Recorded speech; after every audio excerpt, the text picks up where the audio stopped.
This story is about a lone adventurer who broke a taboo. A diary of certain noblemen once said, "Devouring monster is a taboo in this world. For a human to eat monsters means to take in their evil essence." The first symptom that appears upon absorbing it is a feeling of elation that cannot be expressed by mere words, accompanied by strengthening of the body. The second symptom is severe headaches, nausea, and intoxication. The third symptom is sudden death, or possibly they could turn into monsters themselves after consuming the evil essence. Frontier City, Bologna, is a territory home to multiple labyrinths. Among those labyrinths, there is one called the Miasma Labyrinth. The air inside this labyrinth chips continuously away at the status of visiting adventurers. This specific labyrinth is hated by other adventurers, but our protagonist always visits it. Before he knew it, he was getting recognized as the Miasma Scavenger. Like always, he is on another raid, exploring the labyrinth. On the 6th floor of the dungeon, he finds the miasma grass in great quantity, and this discovery seems to be a normal thing for our adventurer. The miasma grass has the effect of purifying miasma and is an irreplaceable source of income for him, though he decides to take just what he needs. After gathering enough miasma grass, he decides to leave, but on his way out he comes across a herd of miasma rats. Many of the monsters in Miasma Labyrinth use miasma or poison, contributing to the reasons why adventurers don't like raiding Miasma Labyrinth. However, that won't work against our protagonist. It takes him no effort to obliterate miasma rats. But when he is about to be overwhelmed by the sheer amount of rats, he is saved by a bunch of adventurers who appear to be a bit arrogant. Although he was helped by the arrogant adventurers, he didn't like how they used a surprise attack, which could have turned into a tragedy if he hadn't dodged it at the right time. One of those adventurers sneaks inside the room where Rude found miasma grass. This is where Rude realizes that these adventurers were following him all along because they wanted to harvest his spot. The adventurers deny the fact that they were following him and claim that they just happened to meet him there and save him. The tension in the room increases when the adventurers with a high sense of pride prepare for combat. Rude reluctantly thanks the adventurers, canceling out any potential quarrels. Sometime later, in a local restaurant called Full Belly Restaurant, the adventurer is shown to be being bullied by even more ill-mannered people. He is mocked for his inability to defeat monsters. Rude possesses a unique skill called abnormal status nullification. It's useful for exploring the miasma labyrinth, but it doesn't give him the suitable skills to defeat monsters, something vital for adventurers. As someone who didn't have any combat skills, he wasn't welcome to any party and was named the Miasma Scavenger because he always scavenged for items in the lower levels of the miasma labyrinth. In other words, with his failure of skill, he is an outcast as an adventurer. Being a grown man, he has to fight a life-or-death battle against a mere rat. He wonders if he has to keep living his life as the Miasma Scavenger. The next day, he visits the Adventurers Guild, planning to find another colony. When he looks around, he finds the room in uproar. He goes up to the receptionist to ask for any good requests. The receptionist informs him that a new labyrinth has been discovered. A new labyrinth is filled with treasures and magic items. It's a golden opportunity for any adventurer. Following this news, the receptionist also addresses the sudden price drop in the miasma herb. Rude is taken aback by this surprising receptionist's remarks. In response, the receptionist explains that the miasma labyrinth was never popular to begin with, and for the time being, since people will be going to the new labyrinth, there will be no demand for miasma herbs. She further reveals that the new labyrinth is in the Avalio Mountains, but Rudy isn't allowed to go there because the exploration requirement of the new labyrinth is to be D rank or higher, and unfortunately, Rude is an E rank. He insists on exploring the new labyrinth, but the receptionist tells him that there's no exception to these rules, and even if he somehow makes it, he will end up dying in vain. Seeing Rude eager to go inside the new labyrinth, a man invites him to join his party as a porter. Rude is on the carriage going to the new labyrinth in the Avalio Mountains. The person that invited him to join in as a porter appears to be nice to Rude. He explains that he wanted someone to carry the materials from the new labyrinth, but couldn't get a hold of anyone. Rude understands that since all the adventurers in the guild are gathered in the new labyrinth, securing a porter is difficult. However, the party Rude was invited to isn't happy with Miasma Scavenger being their teammate, except for the probable party leader. The party leader tries to convince his party that Rude is not a newbie, he has been adventuring for a long while. He then introduces himself as Bayer, the leader of the Scarlet Sword, and a D-rank adventurer. Bayer's party comprises another 2 D-rank adventurers, Sasha and Rick, and together they are Scarlet Sword. Likewise, Rude also introduces himself but keeps it brief. Bayer asks Rude for his guild card, and Rude gives it to him. Rude is a level 7, rank E hunter, with considerably low stats, and he can use fire magic. Although he can use fire magic, the power is too low for use in battle. but it does sort of come in handy in dark places and the time when he is cooking. Bayer says that it's plenty helpful. Soon after, the party of adventurers arrives at the recently discovered Avalio Labyrinth. Seeing the empty entrance, the adventurers assume that they are the first ones to arrive. However, that's not entirely true, as the labyrinth is already crowded. Most adventurers have already gotten their hands on the treasure and special magic items. Our adventurers appear to be frustrated after seeing the adventurers everywhere, especially Sasha, who couldn't bear it. Rick suggests they should dive deeper. There would be fewer people further down the labyrinth. Rude shares his opinion on the matter and says that it's better if they start with mapping the first layer. However, Sasha and Rick don't like seeing Rude, an average E-ranker, giving out his opinions. They even badmouth him. But Bayer calms the situation down. Bayer says that here he agrees with Sasha and Rick because if things go on like this, they won't get any good results. Since the party leader decides for everyone, Bayer decides to go even deeper. Soon enough, our adventurers arrive on the fourth layer of Avalio Labyrinth, and proportionate to the layer of the labyrinth, the difficulty also increases. This is where they are attacked by aggressive beast-type monsters, though. It's only Rude that struggles to even land a hit. In a critical moment, he is saved by Rick. Astonished by the strength of Rick, Rude further looks around and sees Bayer and Sasha overpowering the monsters too. In no time, the adventurers take care of everything. The fourth layer of Avalio's labyrinth doesn't have any other parties around, and the adventurers are glad about that. Despite the labyrinth levels, the monsters aren't that strong. Luckily, they also found some treasure. Rick, being bossy, orders Rude, the lowest-ranked adventurer in the room, to collect the materials from the monsters. Rude refuses to collect the materials because the monsters he is supposed to collect materials from are very damaged. Moreover, Rude concludes that the magic stones most probably are also shattered as well. Rick isn't too pleased with Rude's response. He asks him to not slack off and do his duties. Rude is very used to dealing with people with that kind of demeanor. Even though he is humiliated, he stays composed and agrees to perform his duties as a porter. Although he swallowed the humiliation, he isn't very satisfied with the visuals of the monsters' corpses. Everything is all mangled, the guts and blood smell awful, and the level of damage dealt to these corpses is not normal.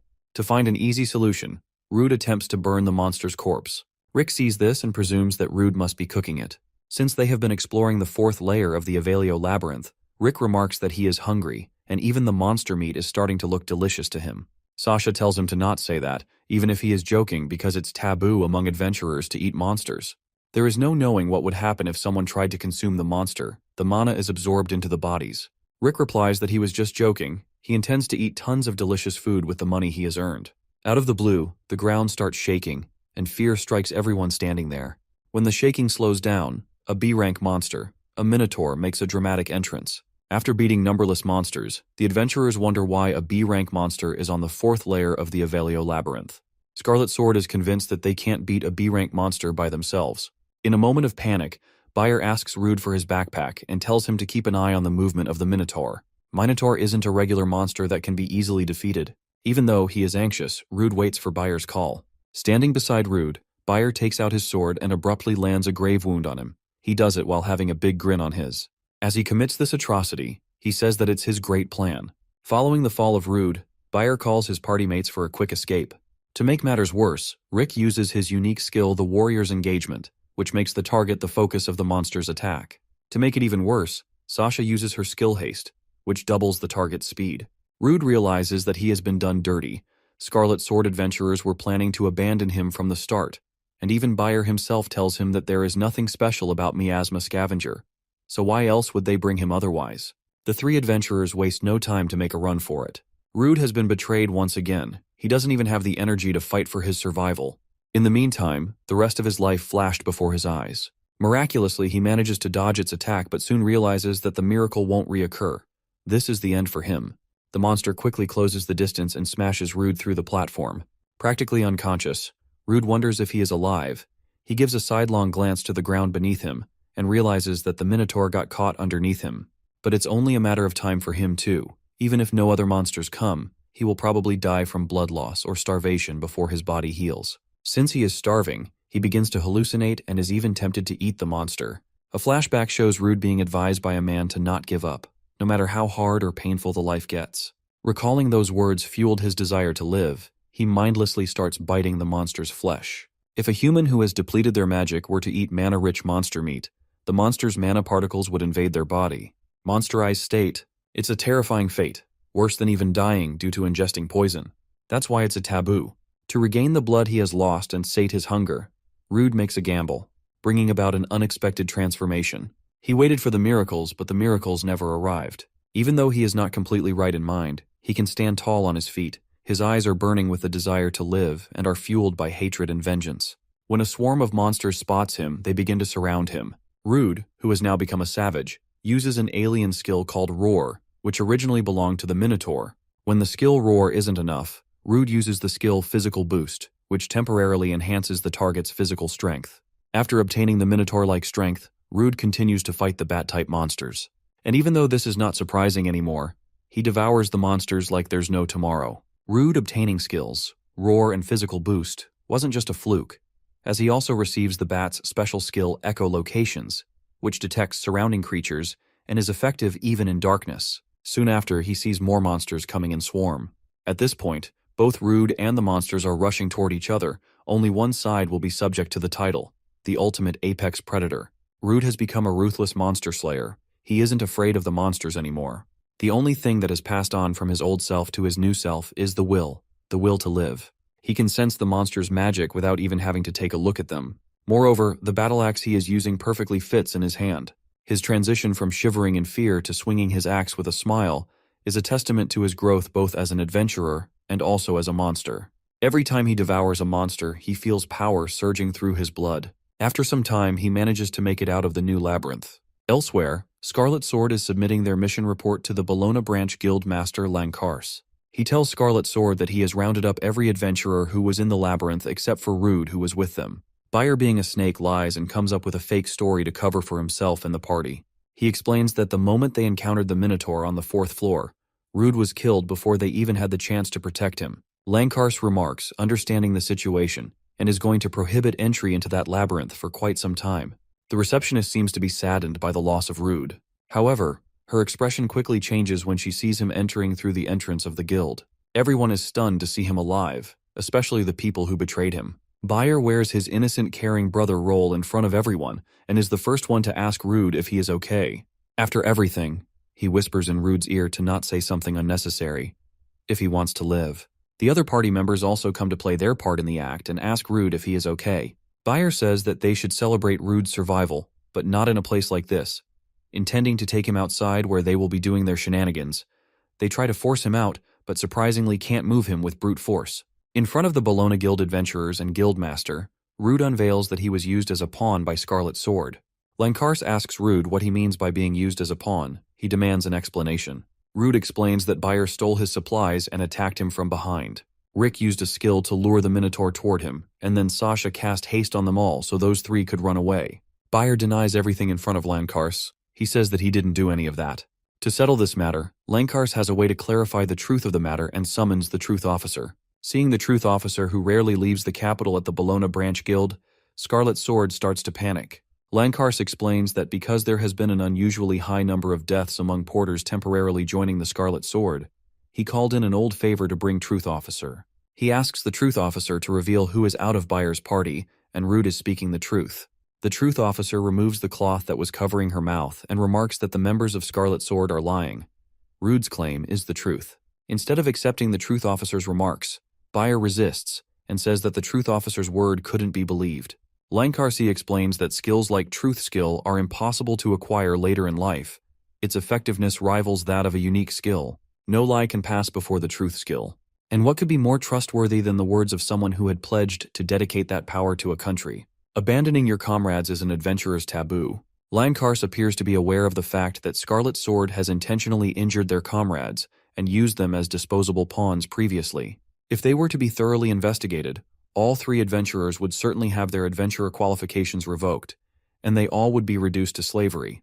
Bayer hates the thought of working as a slave. He blames the Truth Officer for being there, something that is extremely rare. He rushes at the Truth Officer and aims his sword at her, but Rude steps in at the right time and blocks Bayer's attempt. Rude tells him to not touch the Truth Officer, and following this comment, he punches him in the face, smashing him through the wall on the far side of the room. He told Bayer to stop because it was no good. After this, Rude discusses Scarlet Sword's situation with Lankars and the receptionist girl. Rude is informed that the three adventurers will be taken in by the staff and will undergo a proper interrogation. If it is confirmed that they are repeat offenders who use their porters as bait, The members of the Scarlet Sword will lose all their possessions and adventurer qualifications and will be reduced to slavery.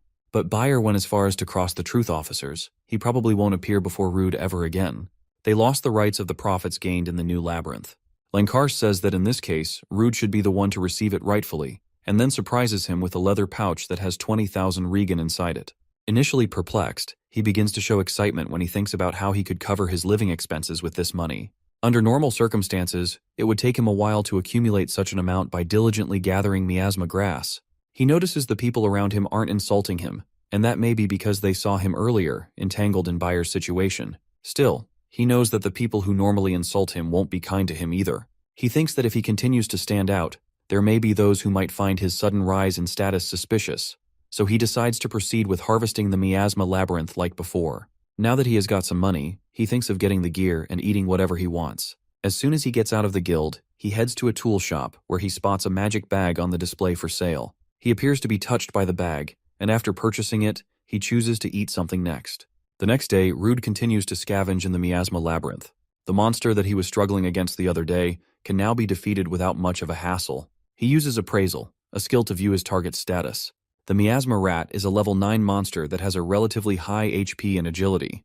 The skill he obtained after eating monsters can even be used on corpses. After checking out the miasma rat's status, he is curious about his status. He wonders how much has he improved, and makes a rough estimate that he must be level 20 because killing the rat was easy. He opens his status and grasps that everything has changed since the last time, and he is now level 42 with 188 health points, 156 strength, 136 endurance, 136 magic points, 112 spirit, and 125 agility. Astonished by an unprecedented growth in his level, he checks the skills he acquired and finds out that he possesses a great number of skills. Earlier, he passed by the path where he fell on the way back from the new labyrinth.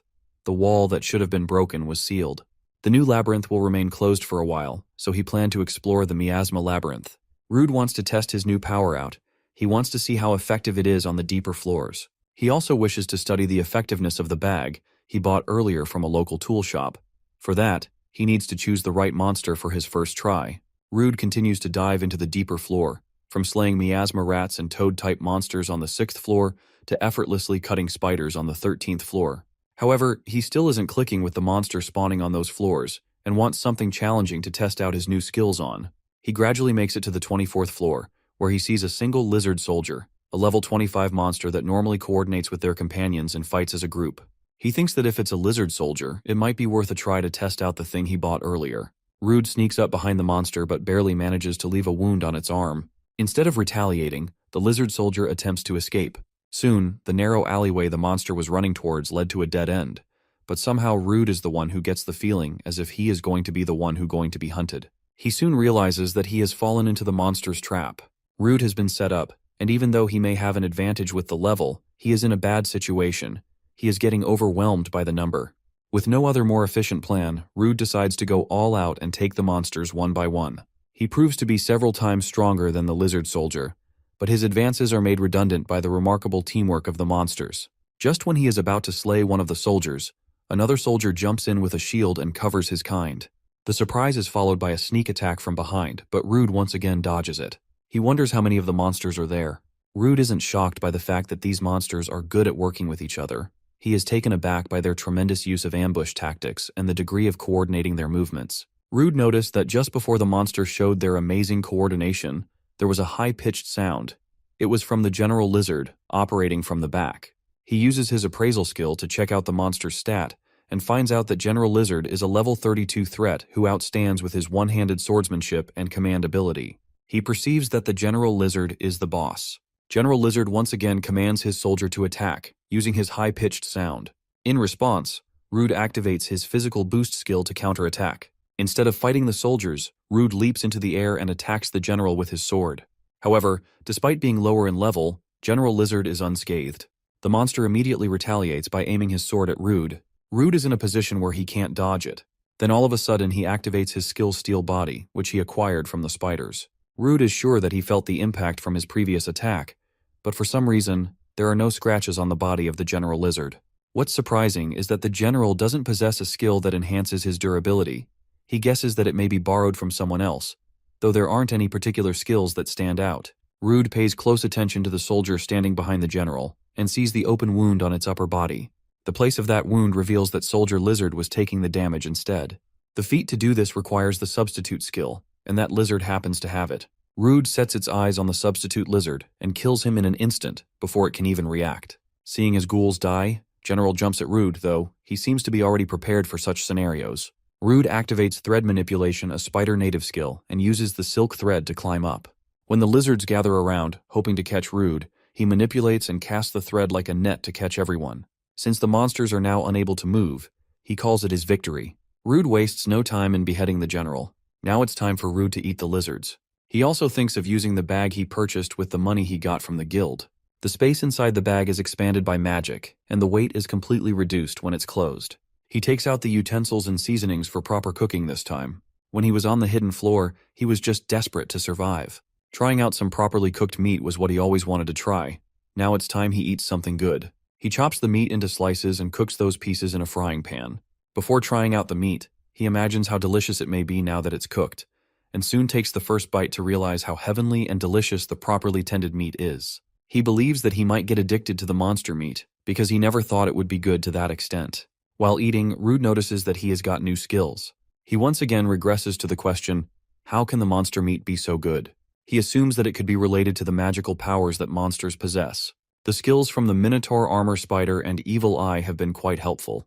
As for the monsters whose skills he hasn't tried yet, there's the Thunderwolf and the Black Serpent. Now all excited after consuming some exquisite monster meat, Rude decides that on his way back he is going to try eating more of a variety of monsters. When speaking of skills, he remembers that the lizard with the substitute skill was also there. After this, he dives into the 21st floor and continues his hunt. When fighting the monsters, he demonstrates a variety of different skills, including the Lightning Cloak, the one he acquired from the wolves. The monster swarm he just defeated was a pair of monsters specializing in inflicting status ailments. Moving on, he has the frog meat and insect dishes. It's time for him to feast on them. He uses those ingredients in cooking fried chicken. It turns out to be so good that he craves a beer combo with it. Just by taking a bite, Rude also acquires a set of some new skills: venom, temperature variation, poison scale powder, paralysis scale powder, and aerial slash.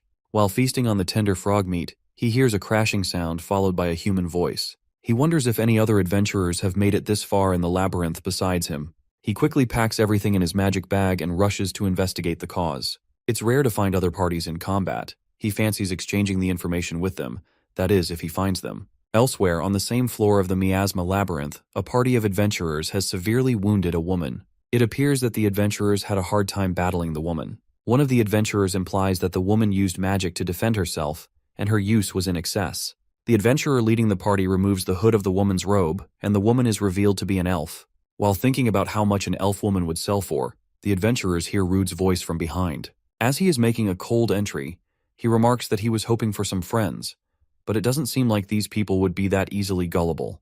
He comes out of the dark and says that he doesn't know their story, but he can't just stand idly by and watch a woman being attacked. The leader of the vicious adventurers party asks for Rude's introduction. The elf tells Rude to get out while he can, because the guys he is up against are adventurer hunters. Rude realizes that he has heard about these adventurers before him. They are all high-ranking adventurers. Rude can see through the adventurers' levels, but it's only levels that he can view. Status and skills aren't viewable. The leader of the party, Falzas, is a level 65 adventurer. Shocked by something quite strange, he contemplates if the adventurers have some kind of concealment skill or counter-magic tool. Falzas orders his companions to take Rude down. His party members were eager to attack Rude. They were impatiently waiting for his order. The first person to attack Rude is a psychopathic guy with his tongue out. Despite his shabby appearance, he is agile with great stamina. The psychopath applauds Rude for standing strong, and Rude tells him that it is because his opponent is weak, simply mocking the guy. The crazy adventurer is enraged by Rudy's funny comment and says that he is not weak and is going to prove it by smashing Rude's skull. Rude emotionally overpowers his opponent when he gets too close to Rude. He cleverly blocks the attack and immediately spits out venom through his mouth, using the skill Venom. Zarius, the psychopath, screams as his face begins to melt. The adventurers opposing Rude are taken aback seeing Rude spitting out venom. They conclude that he has become a monster. Rude himself knows that his way of fighting is reckless. It's completely unlike how a typical adventurer fights. But thorough, this is how a weak person like him has survived inside labyrinths. Falzas wonders if the poison used by Rude is a unique skill. He becomes wary of Rude and believes that he must not be underestimated. He tells his two other companions to charge together with him, and the three of them jump at Rude all at once. Rude does an incredible job of dodging the enemy attacks though. He understands that if he stops for even a second, he will get killed. Soon it is disclosed that Falzas is too quick for him, as Falzas kicks him in the face. However, at the right moment, Rudy activates the skill Steel Body, which protects him from not being hurt. Although Rude may have saved and absorbed the hit, the impact isn't completely sucked up, as he slips into a swamp. Falzas, being the strongest in his party, is sure that his hit could have broken Rude's neck. If he is still standing on his feet, then that means Rude is a tough warrior. One of the adventurers tells Rude that he is going to snuff out his life. However, instead of resuming the fight, Rude starts running in the opposite direction. Exasperated, the adventurer shouts at Rude to not start running now. With only revenge on his mind, the adventurer tries to follow Rude, but is stopped by Falzas, who reveals that the swamp is poisonous. It isn't guaranteed that someone would come alive after going any deeper into it. Falzas convinces his comrade to wait for Rude to come out of the swamp because there's no way he would be able to withstand the poisonous swamp either. Rude is frustrated. He wonders how long the adventurers are planning to stay near the poisonous swamp. He thinks he was lucky to have fallen into a poisonous swamp, on top of the usual miasma. The poisonous vapors around the swamp will also rapidly drain the adventurers' stamina. Soon after, this is proven to be accurate, as the adventurers are already drained of energy in about 10 minutes. Meanwhile, Rude is waiting for the adversaries to weaken, though he is well aware that if he takes any longer than this, it will become an even bigger burden on the elf since she's injured. Rude starts to take slow steps toward Falzas and the remaining adventurers. He asks them how they feel being affected by both poison and miasma. Falzas and his companion remark that Rude has caused them a lot of trouble, believing that Rude might also be out of stamina. Rude says that he is unaffected by any status abnormalities, so he doesn't know how much pain they all are feeling. Falzas feels tricked. He is surprised to see a nobody like Rude possessing the abnormal status nullification skill. Enraged, he orders his comrades to attack, and soon the fight resumes once again. However, the adventurers aren't able to keep up with Rude, due to the miasma accumulation inside their bodies which lowers their stats. Even their attempt to surprise attack Rude fails when he activates skill Steel Body to harden his body and then enables the skill Lightning Cloak. The effects of direct exposure to Lightning Cloak scorches them, though one adventurer still tries to fight back in the last-ditch effort. Rude uses the skill Aerial Slash as the finishing move to put everything to an end. The sheer amount of attacks pulled off by Rude has Falzas stunned. He asks Rude why in the world a human like him has a monster's skills. Rude replies that he has no obligation to tell Falzas. The fight between the adventurers' leader Falzas and the miasma scavenger begins. Falzas believes that even though he should be completely superior when it comes to fighting against humans, he is at a disadvantage because of the miasma. In a critical moment, Falzas uses the skill of Agility Enhancement and obtains a great extent of agile movement. In response, Rudy activates a physical boost and proves that power beats speed. The Force gets the job done. The level 65 Falzas is defeated by Miasma Scavenger. Rude acknowledges that if it weren't for the abnormal statuses, Falzas was just too clear of him. The elf woman shows gratitude to Rude, her savior. In response, he says that he couldn't have left her in that miserable situation. The elf tries to act brave, even though her body is still affected by the miasma. At the end of the day, he tries to find the reasoning behind seeing an elf in such a remote area, and what kind of circumstances she has to be chased by the adventurer hunters. The surprises never cease to come, as they are ambushed by a giant moth, a level 37 monster with pretty normal difficulty. Rude slays the monster while commenting that it can't win against him just by being big. He uses Aerial Slash, though he isn't able to finish it because of the unprecedented jump scare from the monster. The debris of the collision nearly hits the elf woman, but she luckily manages to prevent any injury from happening. Rude uses skill Aerial Slash, and this time, it deals great damage on the giant moth. However, the monster quickly recovers and attempts to use paralyzing scales on Rude, and the reign of the paralyzing scales begins. Confident, he tells the monster that paralysis doesn't work on him and overlooks the fact that the elf woman is also there, who may be an elf but doesn't possess any extraordinary powers or resistance. However, the elf woman seems to be prepared, as she uses wind magic to divert the direction of scales, shocking Rude. Soon, Rude manages to slay the monster. The elf woman, mesmerized by Rudy's skill, asks him how wonder paralysis doesn't work on him. Moreover, she asks him why his skills are like a monster's. While he wonders how is he going to answer her, the elf woman falls on her knees. Concerned about her health, he asks her if she was hit by a paralyzing scale. She replies that it wasn't a paralyzing scale. This is something completely different. She will tell him her story when they get out of there. Resting under a heavenly tree, indulging in the beauty of nature, the elf woman feels much better. She introduces herself as Alicia, a former adventurer. Shocked, Rude asks her if she by any chance is the Alicia of the Emerald Storm. Azure Tales is a renowned S-rank party from the kingdom of Ludius, and the girl sitting beside him happens to be a former member. However, he recalls hearing about the defeat of Azure Tales 5 years ago. On that day, Azure Tales challenged the monster dwelling in the deepest part of the S-rank labyrinth, the Abyssal Labyrinth. In that battle, Azure Tales practically lost everything. The party leader died, one adventurer had to retire due to severe injuries, and another one was swallowed by the labyrinth.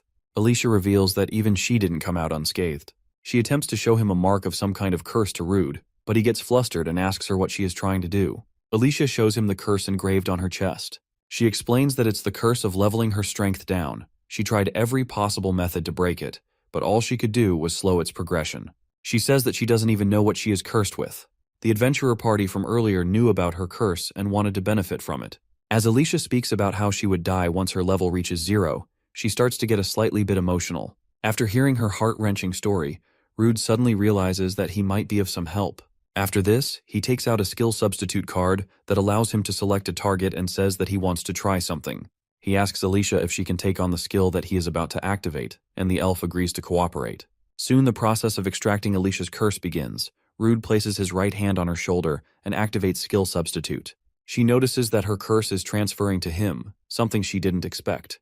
Alicia tries to stop him, but he reassures her that everything is okay, and asks for her trust. Soon, another one of his skills, abnormal status nullification, is automatically activated. The manifestation of Alicia's curse begins to disappear. The process ends without any kind of issues, and the curse on her is successfully removed. Rude himself is quite satisfied with how well his skills worked out. Since Alicia has never seen a human using monster skills, she asks what was just now. Rude asks Alicia to check her guild card, and when she takes a look at her status, it turns out to be normal. He explains that his unique skill is abnormal status nullification. He tried it on her because he believed it might be able to nullify her curse. She calls him an idiot for taking such immense risks, but dearly appreciates him for helping her, someone he just met. Rude and Alicia are having dinner at the Full Belly restaurant. Alicia is enjoying the food and the quality of the alcohol. She gives kudos to Rude for discovering such a good place. However, he doesn't know how to respond to her because they got kicked out last time. Seeing her drinking too much alcohol, he asks her if she's okay with drinking that much because she was badly injured just a moment ago. She says that she has recovered. And besides, on an auspicious day, such as this one, how could one not drink?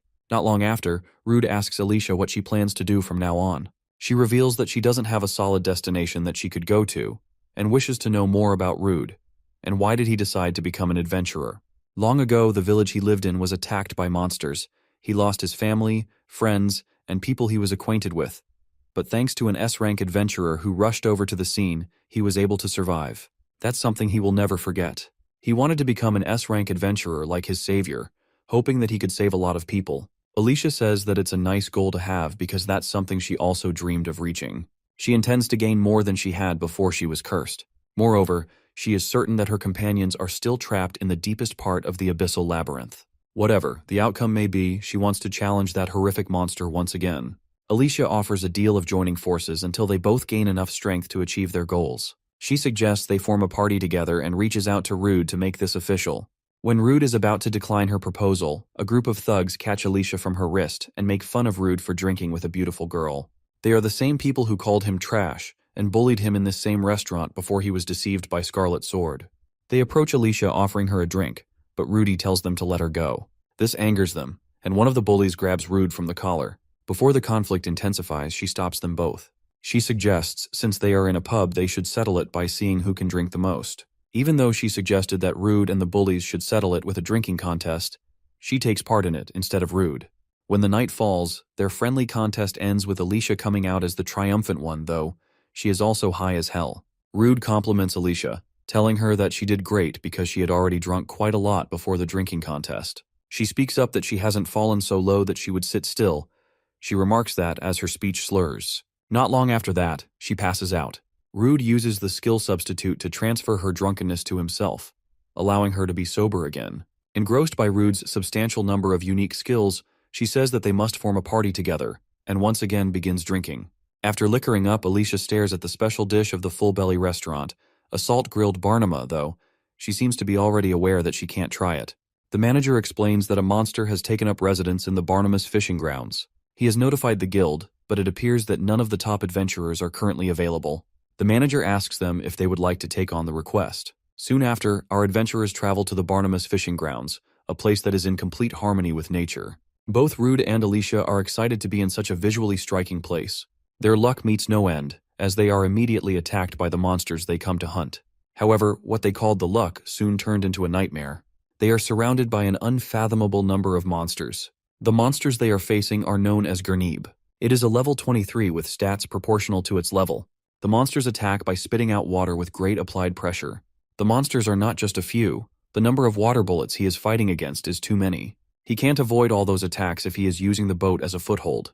He jumps out of the boat and dives into the water. He does it to grab the Gurnib's attention. When every monster that was targeting the boat saw an even easier prey, they prioritized eating Rude. When the monsters get closer, he activates Lightning Cloak to electrocute the monsters. Rude's special attack allows him to defeat a majority of the Gurnibs. However, some Gurnibs are too deep underwater and do not attack him in the first wave. He tries to decipher the meaning behind the puzzling situation. Before he dives in deeper, he informs Alicia about what he is going to do and also tells her that he needs her help with something. Shortly after, he ties the rope around his waist and dives in. Soon he reaches the point where a swarm of Gurnib monsters are lurking around aimlessly. He is surprised when none of the monsters attack him. Through logical and critical thinking, he realizes that the monsters behave oddly, like they are protecting someone, or maybe something. Regardless of what he observed, he continued to descend deeper. Suddenly he notices something with a lot of tentacles. Because of the blurry vision, he isn't able to see anything clearly. He uses the appraisal to see the newly discovered monster's stats. The hermit crab-like thing Rude is seeing happens to be a level 38 monster named Tentacles, with relatively high health points, multiple times higher than its natural agility. Rude witnesses the monster Tentacles giving birth to Gurnib with its tentacles. As soon as the Gurnib are out of the pockets, they become fierce. If Rudy doesn't defeat the Tentacles, there's no point in continuously killing the Gurnib. Since the monster isn't showing any sign of attacking, he decides to make some preparations first. However, what he initially assumed was the case wasn't precisely the case, as the monster, which is supposed to be protected by the Gurnib, is attacking Rude all of a sudden. Moreover, Gurnibs are also not relenting down. The reason Gurnibs weren't attacking him earlier was because they were trying to take his attention off of the feeler. Rude uses Lightning Cloak to avoid being eaten by the Gurnibs. Since the monster has wrapped its arms around Rude and he seems to be embracing that moment, he tries using Lightning Cloak again to locate the monster's vulnerabilities. However, the giant monster cuts off its feelers before it gets electrocuted. Stunned, he remembers seeing the autotomy skill. Since it immediately cut off its feelers as soon as it was struck by the lightning, it managed to avoid a fatal injury. Soon the position changes from Rude spectating the monster to the monster jumping over him. When he is about to run out of breath, he signals Alicia to pull the rope. Alicia uses her wand and pours some of her magic onto the rope to push it efficiently, leaving the monster devastated. Now lying down on the bank of the Barnabas fishing grounds, he is reducing stress by staying in a nonchalant position. When Alicia asks him if he is okay, Rude says that he is doing okay, all thanks to her efforts. After recuperating, Rude informs her about a boss deep underwater continuously producing Gurnibs. Moreover, the boss uses the accelerated healing skill, so he can't waste any more time. Alicia says that the monsters have a huge advantage over them in the water, so her magic won't work down there either. She asks him if he has a second plan.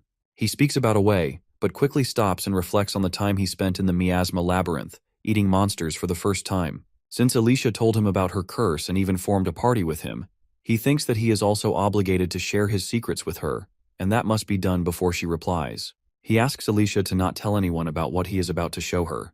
Before long, he dives into the water with a new skill, high-speed swimming, enabling him to kill several Gurnibs in a single swing seamlessly. After outmaneuvering Gurnibs, he sets his eyes on the giant monster. The monster tries attacking him with its feelers, but Rude is too fast to be even bothered. He finds the weak point of the monster and wastes no time in penetrating his sword into its face. To top it off, he uses Lightning Cloak. The giant monster has departed this life. The blood is gushing out of its body. With this, the fishing grounds should return to their peaceful state. However, the problem is Alicia. She saw him devouring a monster. He wonders how is she feeling after seeing something not very human-like, and what she will say when he goes back. Rude comes out of the Barnabas River, hoping to see Alicia waiting for him. When he looks around and doesn't find her anywhere around, he wonders why he even assumed she would still be there. However, as soon as he gets out of the water, Rude is welcomed by her. Alicia reveals that she just can't sit still while waiting, so she starts gathering some branches for the campfire because it is going to help them dry their clothes, especially Rude. Seeing Alicia in her usual demeanor, he asks her if she is okay after seeing him doing a taboo. Alicia replies that it did surprise her quite a bit. However, he trusted her enough to reveal his secret. That is enough to make her happy. Rude thanks Alicia for being generous. He remembers that he cut a part off the boss, to get its skill as well. Since he thought it would be strange if only he ate, he brought some Barnabas. Even if it might be weird to eat it next to a monster, he wants to give it to her, and she gladly accepts it. Rude says that while they eat, he is going to tell her about the first time he ate a monster. When he explains everything, Alicia says that it's still surprising how Rude can eat monsters. He says that it's thanks to that misfortune event, that a destined weakling like him got a step closer to his dream. She also thinks that the monster's taste must be quite delicious if it's cooked in the same way he does it. Rude is enjoying gurnaib fillets and miso braised tentacles. He agrees to what she just said. Rude says that he doesn't want to eat gurnaib anymore, but wants to try cooking it properly. He asks Alicia if she would like to try. Alicia humbly declines it and says that there's no guarantee she will survive with the same symptoms. She finishes her food and then properly invites him to join her party. Rude asks her if she doesn't have other stronger acquaintances to form a party with. After all, she was a famous adventurer. She explains that it's been 5 years since she got cursed, even if they, the people she was acquainted with, didn't die in the labyrinth. Considering the human lifespan, many might have retired already. Moreover, most active adventurers on the front lines have quite a few screws loose. No matter how strong they are, she thinks she can't trust them to watch her back. For adventuring together, she is looking for someone who she can trust completely. She believes that if it's Rude, she could do it. After hearing her out, he agrees to form a party with her. Soon enough, the adventurers make it back to the Adventurers Guild. Alicia appears to be overexcited thinking about her first job with Rude as a party. However, Rude being an E rank, doubts they will get any big requests. She agrees with what Rude has mentioned but seems to be calm and has a plan to solve that issue. She goes to the receptionist for registration of their newly formed party. Since the process requires showing the adventurer card, she shows it to the receptionist. The receptionist is amazed after learning that the adventurer girl before her is an S rank, the infamous Alicia of the Emerald Stone, and her reaction is twice as hilarious as Rude's. Alicia is a level 43 adventurer with high magic and spirit points, and she has a ton-load of unique skills that the receptionist has never seen before. On the other hand, Miasma Scavenger is a reputed low-ranker who doesn't have anything special to stand out. The receptionist doesn't understand why Alicia is forming a party with Rude. Alicia says that she also likes to rank up Rudy and asks the receptionist what missing points he has. The receptionist checks out his documents and reveals that he has gathered enough achievements, but the battle record is lacking. Since he is very close to ranking up, Alicia requests the highest difficulty subjugation request that she and Rude can take on together. The receptionist reveals that it should be around Barona. The adventurers accept it and soon go out to take on the request, the extermination of a pack of gray wolves. Gray wolves are level 11 monsters with a natural scent detection skill. To take on these monsters, Rude uses his stealth skill.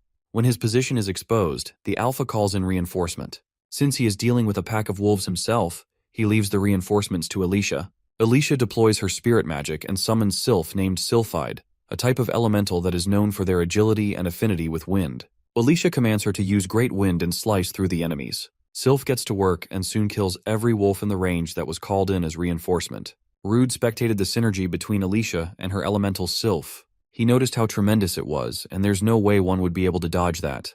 When she remarks that her original power before getting cursed won't come out, he speculates how terrifying it would have been at her full strength. Just when he thought he had dealt with the pack of wolves, another pack of monsters jumped him. He is cornered to the point where he can't properly block or dodge it. Alicia's Sylph comes in clutch and rescues Rude. He discovers Alicia and Sylph's unique ability to use wind-based magic, which allows them to levitate in the air and enhances mobility. Rude thanks Alicia for saving him, but she tells him that if he is thankful, he should thank the spirit instead. She believes that they still can't let their guard down, and claims she saw about 5 more wolves watching them from the bushes. There are likely more of them hiding in there. Rude uses echolocation and discovers about 30 of them hiding in the bushes. He informs Alicia to attack where he tells her to. Alicia follows his lead and uses her magical spell to exterminate the monsters hiding in the bushes.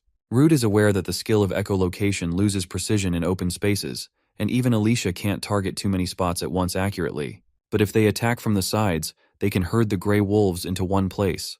This was Rude's plan, and Alicia has done her part in this mission. She leaves the rest up to Rude. Meanwhile, Rude stealthily manages to get closer to the monsters and uses paralyzing breath to paralyze the wolves from behind. The duo finally lowers their defenses and catch a breath. Afterward, they accumulate a total of 52 dead bodies of the wolves. Alicia says that she has never encountered so many wolves in one day and guesses that their number must have reached that much. Rude asks her about the magic spirit she used earlier. She reveals she can use magic by powering power from the spirits that exist in nature. Spirits are generally everywhere, even though they don't show themselves. But to use their power, one needs to offer magic as compensation. Even so, you can cast powerful magic with little magic energy, and what he saw earlier was the epitome of it. Sylphide can render phenomena such as floating in the air. Rude admits that he has never heard of wind magic that strong before. While he is sharing his thoughts on the wind magic, Sylphide plucks Rude's hair, revealing her playful nature. Alicia says that the sky will be dark soon, and she wants to get back quickly. She makes Sylphide use her wind magic to fly them back home. Flying is something Rude has never experienced despite his enormously large skill catalog. He asks Alicia what other types of spirit magic she can use. She reveals that she specializes in ice, water, light, and earth magic, and spirits of darkness and fire aren't a good match for her. If a spirit has a bad compatibility with the user, it demands an enormous amount of magic power. The spirits might not even lend them any power. Since Sylphide is having fun playing with Rude, she likes him. Soon they discover smoke rising from a certain area. Alicia says that there should be a village in that direction. The village is being attacked by Baphomet, a demon spirit with a wide cluster of powers. Normally, gray wolves dwell in that area, and even the adventurers native to that village are perplexed by this eerie sight. They don't understand what is this monster they are being attacked by. Helpless and weak, the villagers are just staring at it, while the monster is summoning a literal spear with its magic. Before the spear makes contact with the two villagers standing in the guarding position, a surprising water bullet cancels out Baphomet's attack. Alicia asks the guys if they are okay, and upon confirming it, asks for a situation report. Meanwhile, Rude is preparing to fight the monster, and uses appraisal to take a quick evaluation of its difficulty. The monster is level 27, with exceptional skills. Even though its level is lower than a general lizard's, its stats are worlds apart. Rude feels that this monster is different compared to regular 27 levelers. Moreover, the monster possesses several skills. These include principles of fire magic, principles of earth magic, echolocation, increased mana recovery speed, and mental strength. Since Rude's fire magic is too weak to be helpful in battle, he is excited to defeat the Baphomet, and then eat it to acquire its skills. Rude learns that the monster is physically strong too, as his attempt is blocked. He wonders if his attack was blocked due to the skill Steel Claws. With no other viable options, he decides to respond with brute force and retaliates at that moment by activating principles of earth magic. Rude barely manages to come out of its range. He realizes how smart the monster is when he notices that it fired all but kept 2 of its fire spears reserved to be used for defense. The monster is on guard, and Alicia suggests they should exchange information while they can. She informs him that the villagers haven't been evacuated yet, and asks the people from earlier to help guide the evacuees, though she still wants to find a way to avoid collateral damage. It's also not possible for Alicia to defeat Baphomet with powerful magic in one go. Rude guesses that Alicia's power must have depleted from the flight and her running about earlier. He believes they can't rely on her spirit magic, and tries to think of a plan. However, Alicia comes up to Rude and says that she will handle the magic part, and wants his trust on this. He rushes at the Baphomet, with Alicia supporting him from the rear. Baphomet's and Alicia's magic cancels each other out due to both being of opposite attributes with the same power. Following the cancellation of its attack, Baphomet utilizes the effects of the principles of earth magic to launch another attack at Rude, though Alicia is still covering Rude. The monster is accurately firing pebbles of the same mass. Regardless of the jeopardy, Alicia is conserving magic power while avoiding collateral damage. He is amazed at her incredibly precise magic control. This proves that as a former S-rank adventurer, she is of a different caliber. Since Alicia is supporting him, Rude aims to end this soon. He enhances his physique with a physical boost and cuts off some fingers of the monster. This sends the monster on a rampage and it attempts to retaliate, but Alicia kills it with her fire magic. The monster explodes from the inside out. The villagers are witnessing their village engulfed in flames. Their expressions range from shock and despair to fear and sorrow as they reflect on the devastating loss of their houses. Suddenly, they hear an explosion followed by a horrible scream. One of the local adventurers wonders if the adventurers from earlier managed to beat it. Another villager comments that if he wasn't injured, he would have stayed behind to help them. While they are concerned about Alicia and Rude's safety, Alicia appears there, much to their surprise. She informs them about the defeat of the Baphomet. She reveals that she did land a fatal blow, but if it somehow managed to survive, to prevent the monster from reappearing, they are going after it. She asks the villagers for a favor. The villagers, all ready to fulfill any wish of their saviors, ask her how they can help her. Alicia asks for food in a light-hearted manner. Somewhere in the forest, On the outskirts of the village, Rude is waiting for Alicia around the campfire. Alicia returns to Rude and informs him that everyone was able to evacuate. The credit mostly goes to the adventurers there. She says she told the villagers that they would be chasing after the Baphomet, so it shouldn't be suspicious that the corpse disappeared. Rude apologizes for the trouble and then thanks her. His attention is soon grabbed by the visually and aromatically spectacular Baphomet soup. Before he feasts on it, he adds some mugwort and ginger. His first impression of Baphomet meat is decent. Even after properly cooking the monster, he can smell a distinctive goat smell through his sense of smell. But it's delicious if you ignore it. Now Rudy possesses all the skills that the monster had. Alicia is tempted by the looks of the perfectly prepared food, though she is still disturbed watching Rude eat a monster so comfortably. Rude realizes that Alicia may be right. It's scary how he is getting used to eating monsters. Rude is joined by some uninvited guests. Level 22 Monster Stampig, who possesses a unique skill called Flash Step, which allows them to move rapidly when moving in a straight line over a certain distance. Similar to real pigs, they move in small groups. Rude thinks this is the opportunity for his magic combat debut and tries to attack the monsters with his magic, only for him to realize that his magic isn't working properly. One Stampig activates its skill and covers the distance in a split second, even running over Rude's food. Alicia reveals that she is running low on magic and can't offer much support. Rude, on the other hand, is furious. The food he prepared is wasted. He drained the blood from the Baphomet, removed the scum, and it took him a lot of time to do so. He wanted to enjoy it, so he did his best in trying to change its flavor. He wants the Stampigs to compensate. He expects the Stampigs to make it right by letting him eat their meat. Alicia grabs him by his collar and tells him to calm down. She explains that the skill of the Stampig that it used earlier increases their charging power. This makes even a single blow have considerable strength behind them. Her verdict is that they should fight at a distance that Flash Step can't reach. In other words, she wanted them to retreat. The adventurers have successfully evaded the Stampigs by climbing up a tree. Since the risk hasn't been eliminated, they stay there for a while. Alicia asks for an explanation of why his magic didn't work earlier. Rude is also bewildered over the fact that this is the first time he is unable to use the skills that he acquired through the taboo. Eating monsters. She suggests he check that skill with appraisal.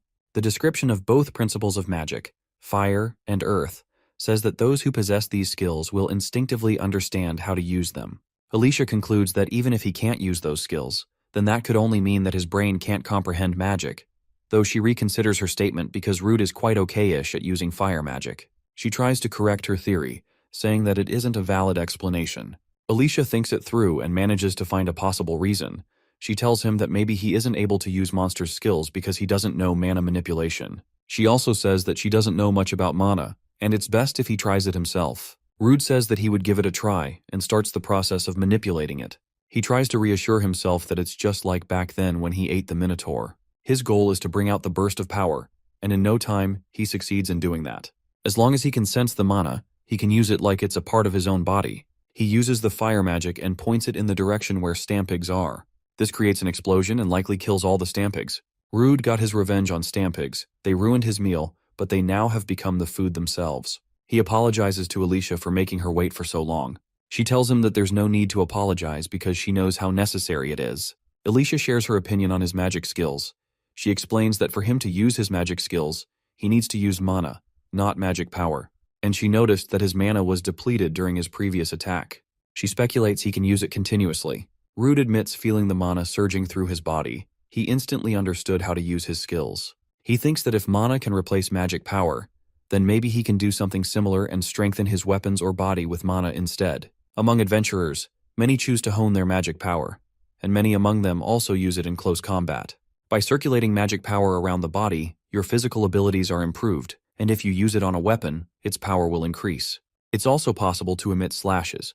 Alicia finally understood that because he had so little magic power up until now, he hadn't been able to use those skills. Rude has more mana than magic power, but more importantly, he gropes that he can replenish his mana just by eating monsters.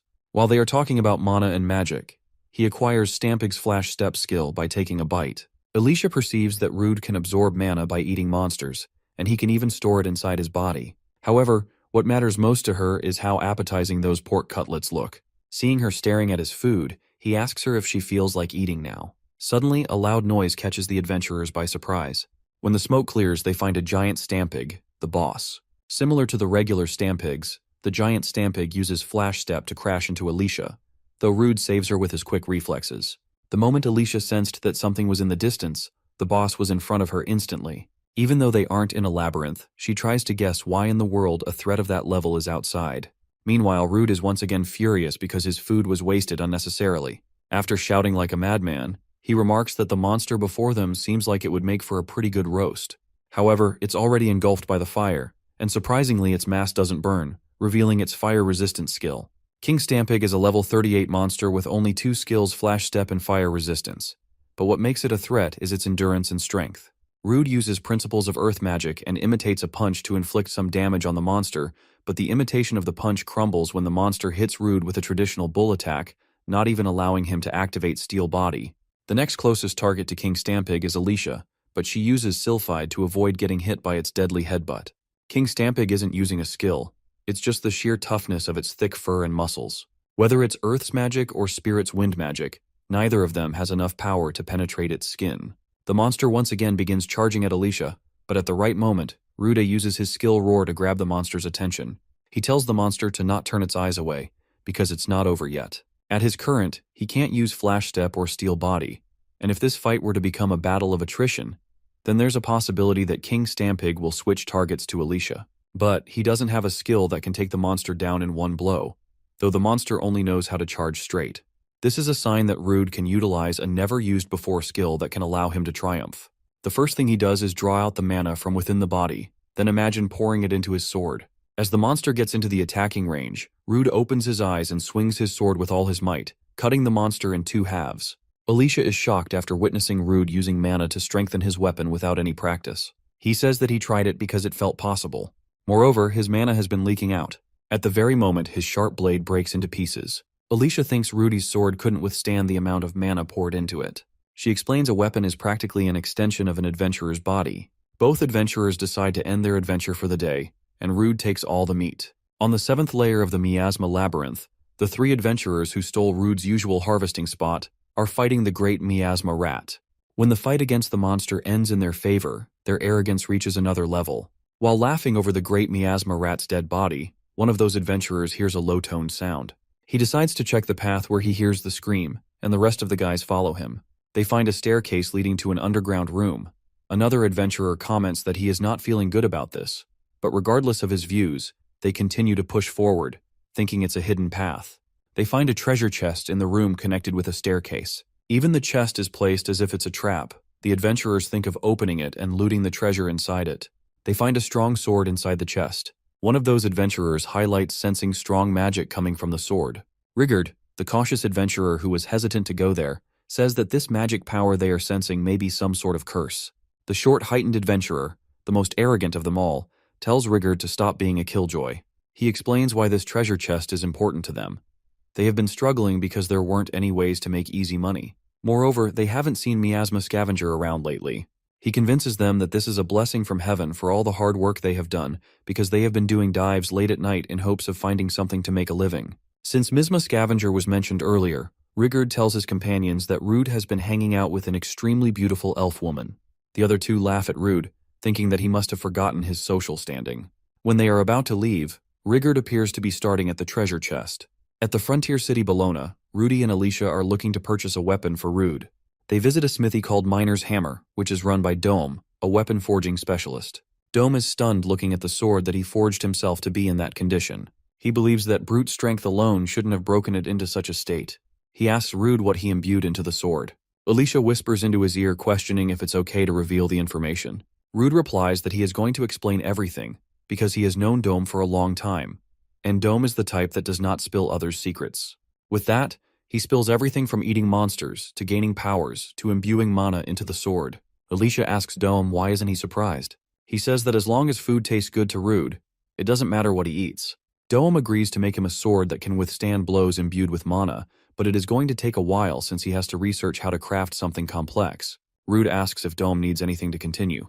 Dome demands some high-quality magic stones. Rude takes out magic stones that he acquired after slaying the Minotaur, General Lizard, and Baphomet. He is sure now that Rude has grown quite stronger. Rude blushes hearing Dome praising him. Dome gives him a temporary replacement and warns him to not imbue magic into it.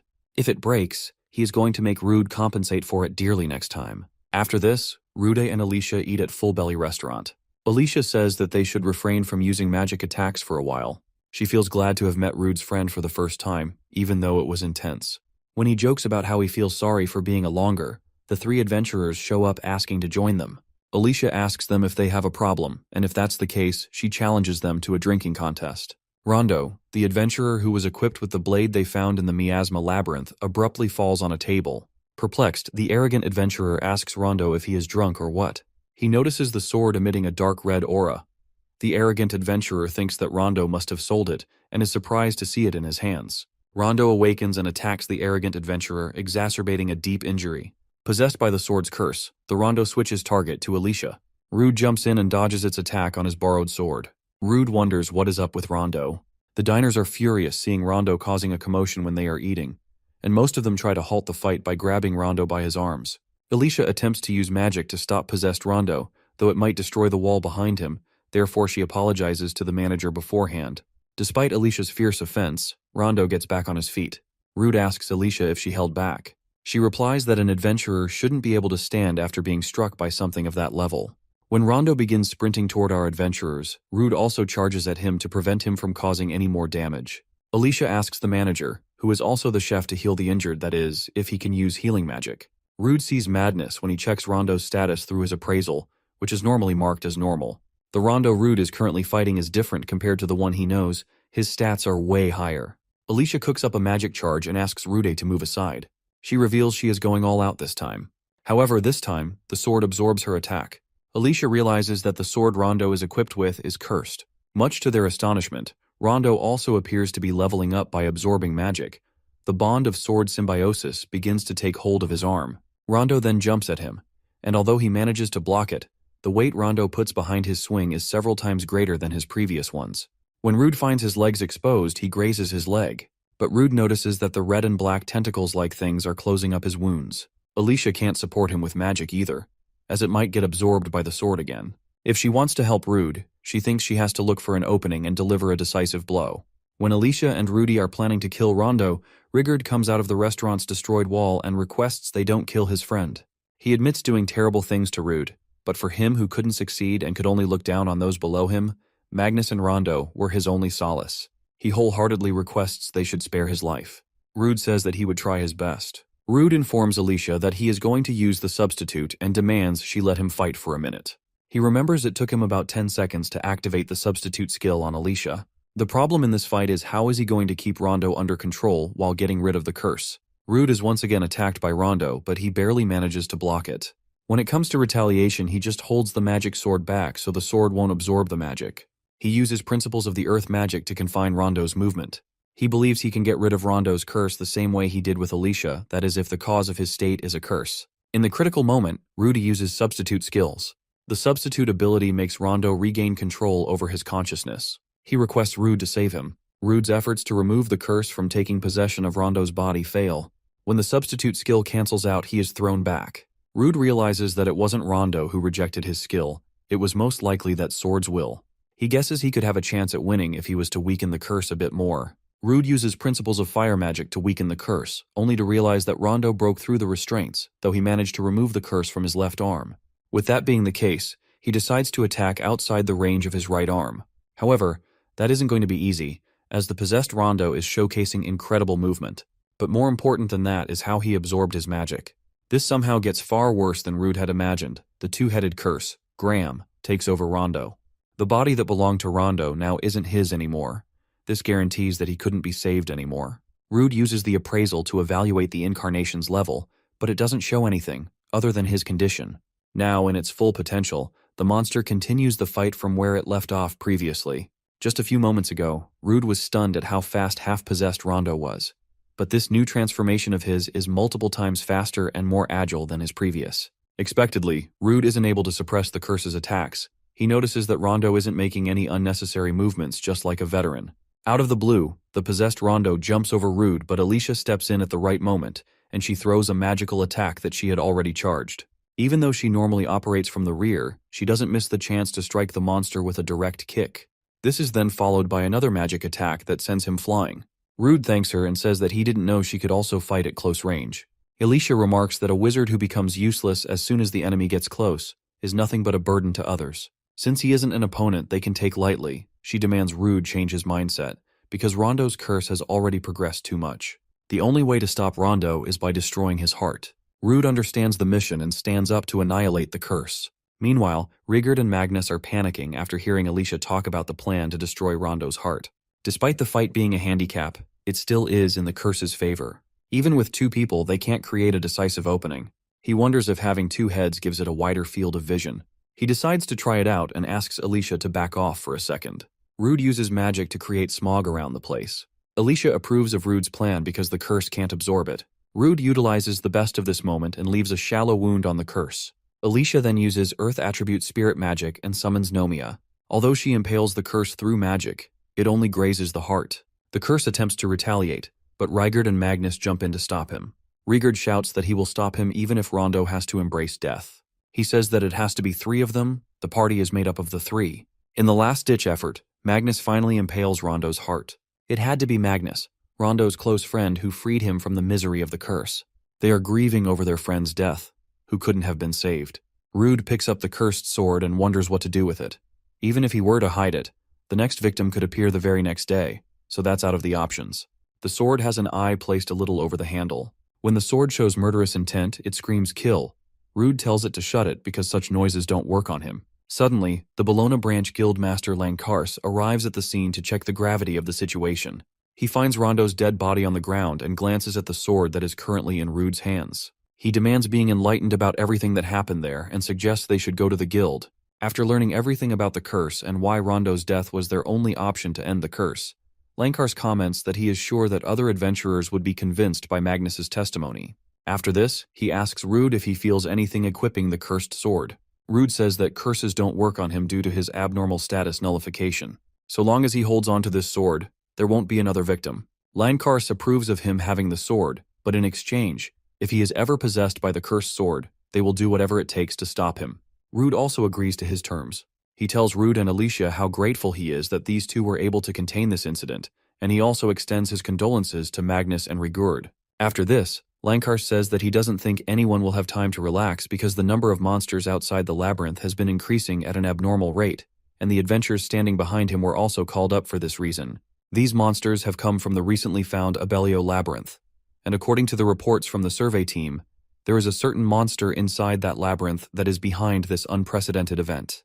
This monster, Miasma Dragon Basilista, is estimated to be level 70 or above. Its fighting prowess alone isn't something to be trifled with, but the biggest problem is that it spreads high concentrations of miasma. It is speculated that the Miasma Basilista releases stimulate other monsters, causing even more of them to be released from the dungeon, and as a result, the survey team has suffered some losses. The people who were involved in this mission are undergoing treatment. Lankars fears that if things continue like this, it won't just end with the monsters. Its miasma will end up sleeping outside the labyrinth, and it will cause catastrophic damage to the area. This was the reason he was looking for Rude. Rude says that he understands. But first, he demands to meet with the remaining survey team members. Lankars takes him and Alicia to the medical ward, where Rude uses substitute skills and treats one of the survey team members, taking Lankars aback with his unique skill. When Lankars says that he never knew Rude could nullify the abnormal condition, Rude reveals that it only works if the person he is treating doesn't reject him. After witnessing the condition of survey team members, he tells Lankars that only he and Alicia would be participating in this Miasma Dragon subjugation. He explains that the fewer people he has to protect in the labyrinth, the easier it will be to move around. Moreover, fighting strong opponents is something he aspires to do. Lankarsi says that he understands and will entrust the subjugation of the Miasma Dragon Basilista in his hands. Since it's already night, they decide to get a good night's sleep and prepare themselves. On their way, Alicia asks if they are going to be all right with just the two of them. He replies that he can use his skills without reservations if there aren't any people around. After this, he apologizes for dragging her into this. Alicia ridicules him for saying something gibberish and replies that if he had said something like he was going alone, she would have given him a beating. They are a party, and the two of them are enough to save everyone. Rude and Alicia have made it to the Abellio Labyrinth's lowest floor. The first monster species they are up against are level 20 Bobgoblin, which possesses physical boost and club mastery. Expectedly, they are among the monsters that are affected by the miasma. Despite their levels and stats, they aren't more than just ordinary goblins for Rude, who cuts one of the monsters in two halves with a single blow. Rude wasn't told that the floor they are on right now would also be affected by the miasma. Alicia says that the monster existing on this floor just shows how quickly the miasma is spreading. Even her purification items aren't effectively purifying the miasma. Rude thinks that many of the monsters on the next floor aren't alive anymore. Just to confirm if Alicia wants to proceed or not, he asks her if she is willing to continue. She responds positively and is sure that his attributes might not work against the monster. Moreover, she is confident that she can land a few good hits, even if close-range combat is inevitable. Another reason why she is resolute on not leaving is because previously she was forced to leave her friends, which led her to a traumatic experience. Rude apologizes to Alicia for making her remember something unpleasant. He then uses the substitute skill to extract the miasma building up on Alicia.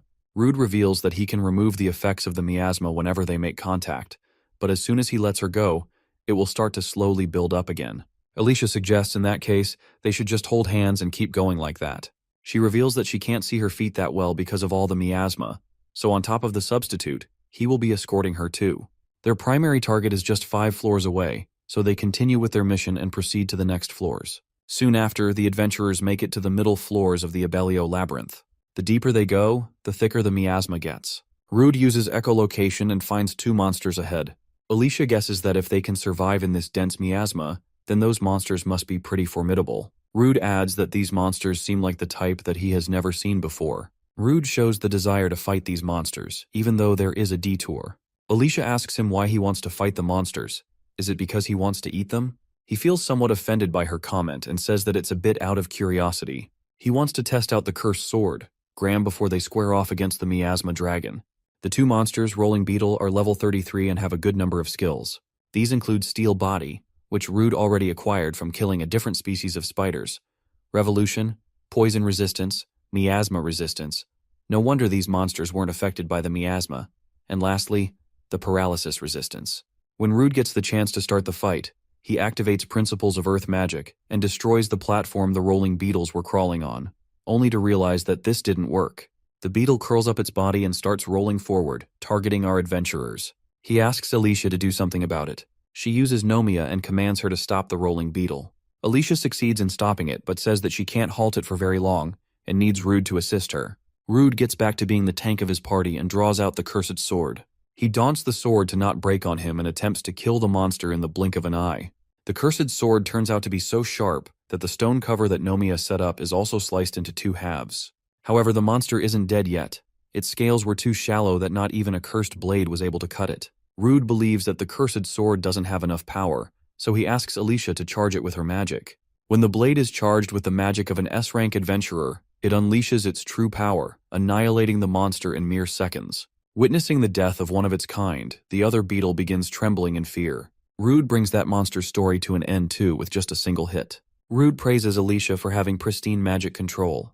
As they celebrate their victory, Rude once again grabs her hand and enables substitute skill to remove building up miasma. After this, he asks Alicia if he can have some more time. Absorbing the magic power didn't really restore the mana in his body, so he wanted to eat the monsters. He cooks up the rolling beetle and starts feasting out.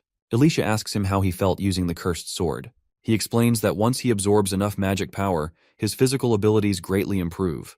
Alicia believes that if he pours his mana into the cursed sword, it won't break, unlike his previous blade. He wonders how effective this sword is going to be against the miasma dragon, which according to eyewitnesses' reports is as big as a tree. He divulges that his previous sword was better in terms of weight behind the attack. Suddenly, the cursed sword starts demanding something. Confused, Rude asks to confirm if it is meat that the sword is asking. The sword then explicitly asks for the magic stone. Rude takes out a magic stone from his bag and before giving it to the cursed sword, he mixes some of his blood into it.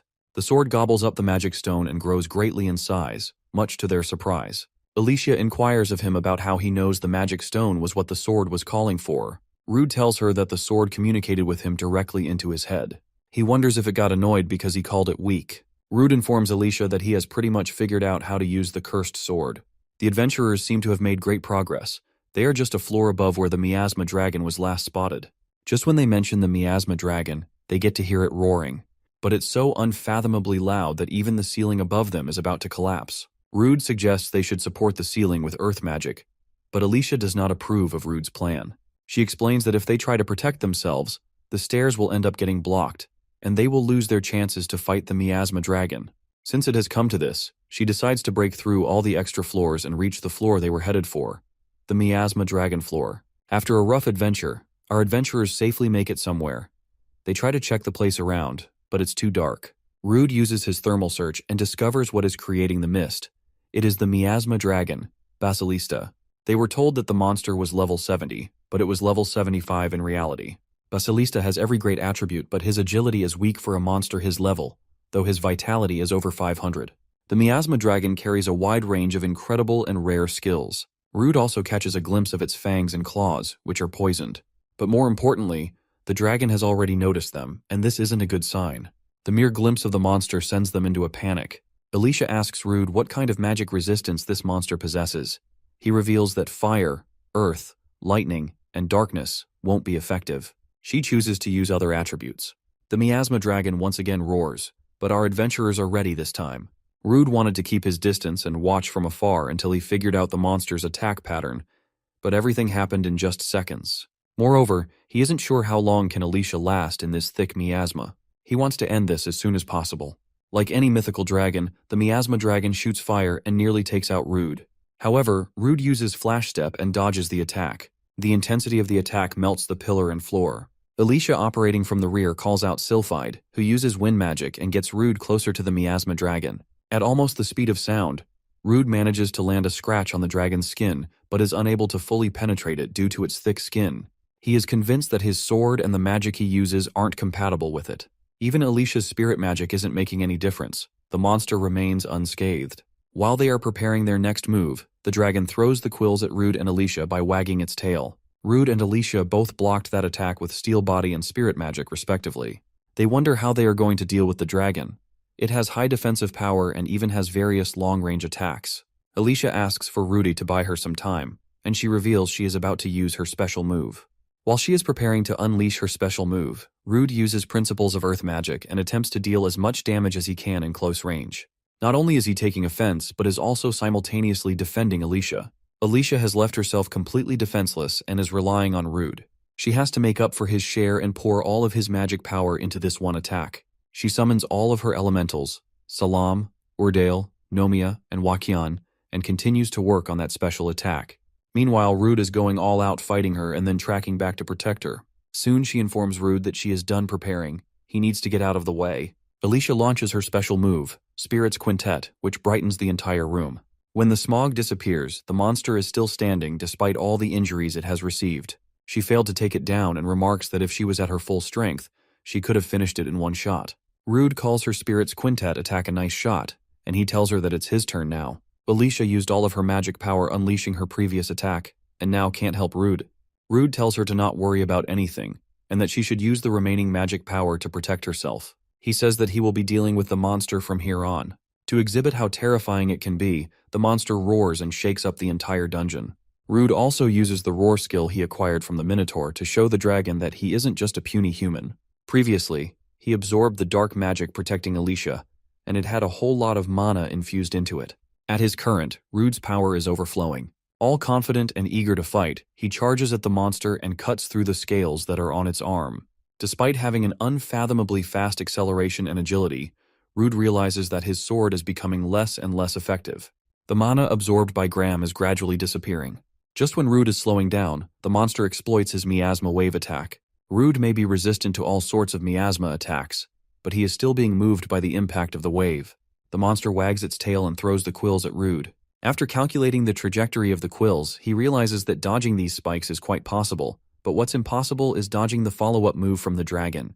Regardless of the zero possibility of survival, he uses Flash Step, hoping to escape the attacking range. Unfortunately, he fails to flee from the range of monster's attacking range, and as a result, he is hit by its claw.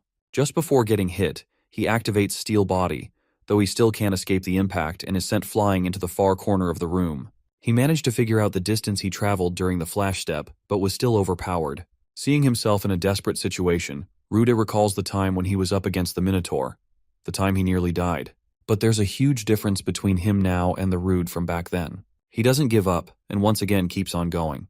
When the monster is about to use its breath, he decides to just not keep dodging it anymore, because he doesn't want this fight to turn into a battle of attrition, which guarantees his loss. He activates thread manipulation and plans on using those threads as the slingshots. He launches himself like a human projectile on the slingshot, whereas the miasma dragon exhales fire to counter Rude's attack. Rude can't do anything about the heat coming from its breath, but he can absorb the mana inside its breath. He thinks that if his fire resistance is enough to withstand its breath, then he can strengthen the weapon using his mana and combine it with the mana Graham has absorbed thus far, releasing it all at once. His skin starts to burn from the heat produced by the miasma dragon's breath. In a critical moment, Alicia uses some of her remaining magic and throws water at Rude to protect him from the heat. When he gets the chance to strike, he doesn't miss it.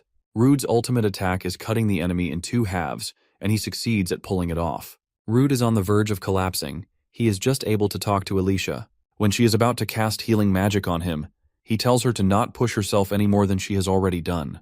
Rude explains that he possesses a skill called Bloodlust, which he can use to recover, though it only heals him a little. He got this skill from the hidden labyrinth. After regaining some of his energy, he and Alicia take a little break by lying flat on the ground. They are happy and surprised that they were able to fight and win against the miasma dragon.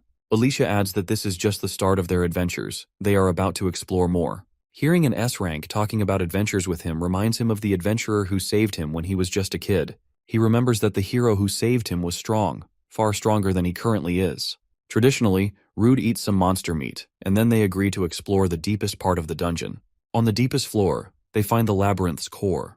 Alicia reveals that even among adventurers, only a handful have had the privilege of seeing it. She also divulges that if they use the magic circle that is in front of the core, they will be sent back to the labyrinth's entrance immediately. Seeing the core burning bright, Alicia says that it's normal to leave the core unbroken, even if someone clears it.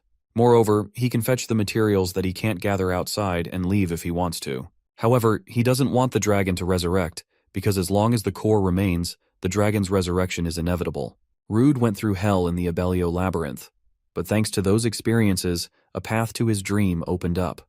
He finally breaks the core. In the Bologna, Guildmaster Lankars wants reports on Rude and Alicia's progress. He is informed that there are no reports on their return yet. Inside, Lankars was aware that Rude was known as Miasma Scavenger. In the words of adventurers, power is everything. Even if Lankars had tried to mediate the situation, it wouldn't have stopped. If that was enough to make him give up his dreams, then that too is another path. While Lankars is contemplating what to do next, he abruptly receives a report about Rude and Alicia's return through a teleportation circle. The reporter reports that the subjugation of the miasma dragon and the destruction of the dungeon core was successful. Rude and Alicia did it. Lankars is surprised but happy more than that. He never thought Rude, the infamous miasma scavenger, would end up saving the city. The guild then welcomes the heroes who saved the city of Bologna from a level 75 threat. In Golar, a city near Bologna, the lord of the city is furious over the matter of Bologna destroying the labyrinths. He planned on seizing ownership of the labyrinth, which isn't possible anymore. However, his advisor, the second in command, thinks that this destruction of the Abellio labyrinth is better for them, because Bologna could not deny the legitimacy of Golar's claims of ownership. Because of that, they have decided that destroying it is better than handing it over. With that being the situation, he believes that they could argue with Bologna Guild and have them compensate. The Lord also has positives about that plan. He also thinks that it would be a better way to profit than by challenging the labyrinth themselves and losing the adventurers in the process. Though the Lord is quite sure that if it happens, the Bologna Guild won't stay quiet. The advisor says that he wants to show the guildmaster who is superior. Elsewhere, Rudy and Alicia are out in the wilderness. Rude is cooking his usual monster essence, but this time it's the rare miasma dragon steak. Rude kept miasma dragons reserved in his bag. He is now happy to be tasting something so rare. Rude goes crazy after the first bite. He reveals that every meat he has had so far pales in comparison to the miasma dragon's meat. It has a rich, sweet flavor, and the fat just melts on the tongue. As he is explaining how delicious the food he is savoring is, Alicia is drooling like usual. She stands up and says that tonight they are going to have some premium steak, and she needs Rude's help in the location for the best food.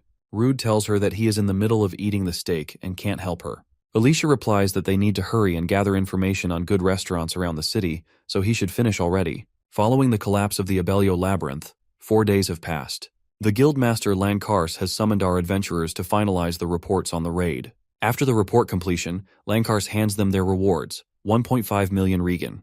Rude is stunned to see that big of a sum. Lankras explains that the required level for the Abellio LA3 Byrinth is 70, so the amount Rude and Alicia have received is fair and well-deserved. After handing him the reward, he informs Rude that they will be updating his rank, because just the two of them conquered that labyrinth all by themselves. Rude was recently promoted to D rank. He is quite surprised that his rank will be re-evaluated once again. He is already a level 52 adventurer. Alicia thinks that even if he has been fighting monsters way above his level, the speed at which he is growing is abnormal. Normally, if an adventurer reaches level 40, their leveling slows down immensely. Alicia catches him grinning when she looks his way. Before she can figure out why, Rude smugly discloses that he's finally surpassed her level. She opens her level window, revealing her level, which is level 45. Rude says that even if he may be higher in level when it comes to combat power, she is still stronger. She agrees that the levels are just an indicator. In the end, combat power is mostly defined by the skills and experience of that person. As they are talking about levels, they notice the Lord of Golar entering through the main entrance of their guild. The Lord recognizes Rude as the miasma scavenger in an instant. Convinced that the man before him is a disrespectful person, Rude inquires about his identity. The Lord makes snarking remarks that the adventurers of Bologna do not even know the faces of their neighboring city's lords. Rude seems to have heard about the misery Lord of the Golar. After an indirect introduction, the Lord starts pestering Rude for destroying the labyrinth. Rude replies that the last time he heard about the ownership of the Abellio labyrinth, it was jointly owned. The Lord reveals that the Abellio labyrinth was on the border between the Golar and Bologna. However, Bologna shut them out, claiming that something strange was happening inside the labyrinth. On top of that, they even caused an influx of monsters to appear, and then they destroyed the labyrinth. He asks Rude how are they going to compensate Golar City for the profits that they were supposed to gain from the labyrinth and the damage to their surrounding territories because of the monsters. Alicia interrupts the Lord and tells him that these kinds of matters should be settled by the guild representatives. Moreover, she remarks that there haven't been any reports of monsters flooding Golar's territories, and it should have been reported already that several of Bologna's adventurers have already dealt with the situation. She then questions who granted the people who didn't contribute to anything the right to speak. Rude isn't surprised that Alicia is eloquent with her words. She is an experienced S-ranked adventurer after all. The guildmaster from Golar, the second in command, recognizes Alicia of the Emerald Stone. He heard rumors about her being affiliated with Bologna and now has confirmed it with his very own eyes. The guildmaster insults Alicia without any filter, remarking that seeing as how she should have eaten away by the curse of the abyssal labyrinth, it would only make sense for someone like her to be suited for the likes of Bologna. Rude recalls a vague memory of him being the guild master of Golar. The guild master from Golar also acknowledges that mere adventurers should not have a say in this matter. He gets closer to Alicia and whispers in her ear that she is a worthless survivor from a party that died in vain, so she should stop sticking her nose where it doesn't belong. He finishes his sentence by emphasizing calling her trash. The guildmaster's comments trigger her to activate her magic. The pressure in the room increases, and he, the mighty guildmaster, feels intimidated by a declining adventurer whose level has been lowered to level 45. The guildmaster of Bologna, Lankars, intervenes and stops the situation from getting any worse. He says that he won't tolerate any fighting within his guild, and tells the Lord and the guildmaster to follow him. Even when following Lankars, the guildmaster from Golar continues to make disrespectful comments to Alicia. When the guests leave for the guildmaster's office, a new guest calls out Alicia's name to get her attention. He appears to be an elf with a distinctive, beautiful face. This guy asks Alicia if she remembers him. Rude had enough of dealing with troublesome people. He doesn't want to get into any more trouble. Alicia refers to him as Ebert, indicating that she is already familiar with him. When Rude asks her if she knows him, she explains that he is from an old party. They used to go on adventures together. Ebert says that he used to admire azure trails, especially Alicia, who as a fellow elf inspired him with her special ability to cast multiple elementals simultaneously. He also seems to be aware of her curse and how much she has suffered because of that. He reveals that he came to Bologna only to invite her to join his party. Alicia declines his offer, saying that she already has formed a new party. She tries to introduce Rude, and when Rude extends his hand for a handshake, Ebert slaps his hand, indicating that he has no interest in being friends, or more accurately being acquainted with Rude. Ebert completely ignores Rude and proceeds to talk with Alicia. He tells Alicia how sorry he feels for her because she, an S-rank, ended up with someone known as Miasma Scavenger. He believes he can put good use of her skills and experience if she joins his party. This angers her slightly bit. She distances herself from him and tells him to not say something that he doesn't even understand. She willingly formed a party with Rude, and any insults against her party members were an insult to her.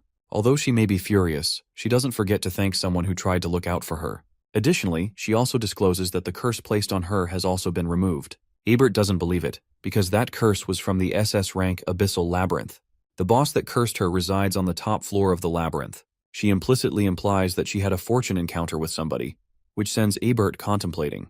To top it off, she remarks that they would be going to reevaluate Rude's rank, so he won't be an ordinary C rank or D rank. Seeing Alicia caring about Rude, even though he has been thinking about her this whole time, Ebert concludes that Rude must be instigating Alicia. In the first place, He doesn't even believe that Rude took down the miasma dragon, though it would be a different story if Alicia's curse was lifted. He assumes that Alicia must have solely taken it down, and the miasma scavenger is stealing the credit for her achievements. While leaving, Rude tells Alicia that Abert is grazing at him like crazy. Alicia enlightens him that elves are a prideful race, and there are many of them whose prejudice becomes harsher throughout their long lives. Rude asks her if she is also one of those prejudiced and prideful types. Alicia thinks of herself as a very humble, understanding, and charming elf. This statement makes her appear as a prideful kind of elf like Abert. After this, Rude and Alicia fetch Rude's new rank documents. The receptionist informs him that he has skipped past C rank and is officially a B rank now. The increase in his level is a testament to how difficult Abellio Labyrinth's quest was. She discloses that the guild also received reports from the villagers they saved. So expectedly, the defeat of the Baphomet has been taken into account. Riegert and Magnus also congratulate Rude for obtaining a B rank. They tell him that everyone in the town is grateful to him. Seeing him excited and fulfilled, Alicia divulges that he shouldn't be satisfied with just reaching B rank. After all, his aim should be to become an S rank adventurer. Rude and Alicia cheer, motivating one another to aim for the S rank. The prideful elf Ebert once again ruins their moment. He says that something foolish can't be forgiven. The information one can obtain about dungeons depends on the rank. This is a rule established for the safety of the adventurers. And yet a man who didn't contribute in anything and followed others achieved a B rank. He triggers everyone when he comments that the Bologna Guild is full of idiots. In response, the receptionist discloses that ranks up can be awarded by the guild at their discretion. Magnus asks Abert to take back the words he said if he doesn't want to get hurt. Abert repeats the clause, instead of apologizing. Enraged, Magnus grabs him from his collar, but before he can manage to do anything, Ebert sends him flying. Magnus is further pinned down by Ebert's sword. The prideful elf apprises Magnus to refrain from touching him with his dirty hands. Alicia asks Ebert to stop causing trouble.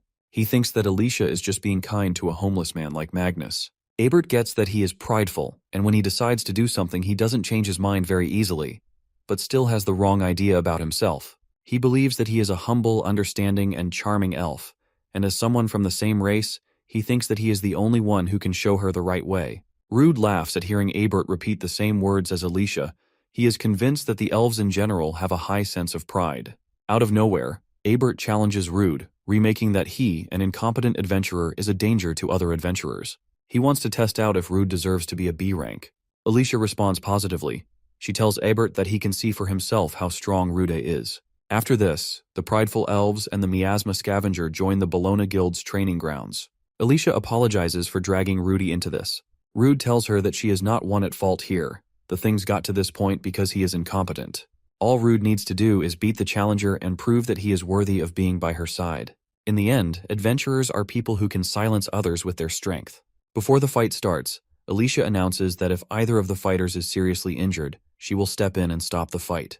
As soon as the fight starts, the elf charges at Rude, showcasing his incredible speed and strength. Rude wasn't anticipating Ebert to make an explosive start, though he blocked the attack. Ebert doesn't relent and continues to display remarkable swordsmanship, not even letting Rude breathe for a moment. Rude comes to realize that Ebert is superior to him in swordsmanship, and earlier he heard from Alicia that Ebert uses both offensive magic and enhancement magic in combat. Simply, he is a magic swordsman who uses haste and physical boost. Ebert abruptly disappears and reappears behind Rude, catching him off guard with a sword strike. Rude couldn't follow Ebert's movements with his eyes, and hence took a hit. Ebert reveals he is a B rank. It's a title that only those with at least this level of power should be allowed to hold.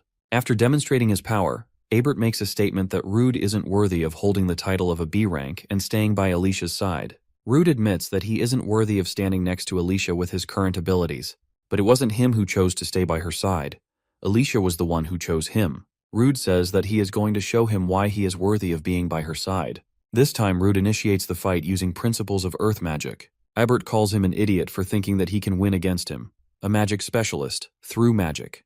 Ebert responds by using a fire attack, which creates an explosion. Following the fire attack, the elf cooks up another one of his special magic attacks. However, Graham absorbs all the magic energy from Ebert's attacks, and discloses that he expected him to compete with magic. After all, elves are a pretty prideful race. Rude takes the lead with his mana-recharged blade, and achieves incredible speed and strength. When Ebert calls Rude's blade a magic sword, Rude tells him that he is wrong. It's a cursed sword. Rude grazes Ebert with his sword, but in response, Ebert calls him a freak for carrying a cursed sword. He has now found another reason to resent Rude. He activates the lightning attribute enchantment magic sword technique, and attains extraordinary speed that Rude isn't able to follow. After this technique, Ebert enables lightning palm skill to send electricity throughout Rude's entire body. After nearly burning Rude with his back-to-back lightning attacks, he asks Alicia to call out the winners. What the prideful elf expected the least happens. Rude grabs him from his collar and divulges that lightning's attacks don't work on him. He absorbed paralysis through status abnormality in just the nick of time. Shocked, Ebert remarks that Rude should have been paralyzed when hit by that much lightning. In response, Rude demonstrates that sometimes actions speak louder than words by headbutting the narcissist elf. Rude wins the fight by pinning Ebert down the same way he did to Magnus, chucking the sword close to Ebert's head. Back to the Bologna Guild. The Bologna Guild Master is having a thorough discussion with the Lord and Guild Master of the Golar City regarding the destruction of Abellio Labyrinth. Lankars informs the guests that the feudal lord is currently on official business at the capital, and so he was entrusted with the role of his deputy. After this, Lankarsi says that he has understood Golar's claims. Since they were in charge of the management, they intend to fully cooperate with their efforts to recover from the damage. The Lord states that Golar doesn't need cooperation, they want compensation, a fair amount of money for their ownership of the labyrinth. He further adds that the authorities of Bologna have become greedy and took more than what they deserved, and that's why they need to pay the appropriate price. Suddenly, a female worker barges into the office and reports that something strange is happening in the Abellio Labyrinth, which was confirmed to have completely collapsed. The surrounding area of the Abellio Labyrinth is covered with an unprecedented amount of mana, and its concentration is B rank. Currently, 2 gargoyles are guarding the entrance. They are preventing any interference from the outside. Guildmaster Lankars remarks that this isn't the time to entertain the petty squabbles of Golar. He states that he is going to organize a subjugation force and immediately head to Abellio New Labyrinth to investigate. He orders the woman worker to summon every B rank or higher adventurer, even Rude too. When everyone has gathered at Lankars's office, he explains that they have confirmed the beginning of the labyrinth cycle, and the reason adventurers were summoned is that they want to subdue this cycle as soon as possible. The Guildmaster's emphasis on the labyrinth cycle makes Rude question Alicia what the labyrinth cycle is. She explains that the labyrinth cycle causes labyrinth to evolve, though it's a pretty rare case and she has only heard about it a few times. In other words, she will also be going to an evolving labyrinth for the first time. However, Alicia is concerned about the B rank mana around the labyrinth. Rude thinks that it won't be a problem because he is B rank. Moreover, they are being accompanied by A ranks. Ebert seems to have heard Rude and Alicia's conversation. He approaches Rude and tells him that he must not underestimate the gravity of the situation. Ebert explains that if the concentration around the Abellio Labyrinth is B rank, then the concentration of mana inside the labyrinth is at least A rank. In the worst-case scenario, the mana can be S rank. Alicia also adds hearing about the labyrinth's evolving stages through the reports, like a chrysalis. If this chrysalis emerges, the surface will be flooded with mana. And since Golar and Bologna are in the range, the possibility of receiving catastrophic damage is very high. Lankars motivates Rude, remarking that there have been very few labyrinth cycles, and there are many mysteries left unsolved. He reassures Rude that these are all just needless worries. Since Rude cleared the dungeon originally, Lankars says that he will be counting on him. Later, the chosen adventurers make it to the labyrinth. Outside, the gargoyles are guarding the place, just like the woman worker from the Bologna Guild reported.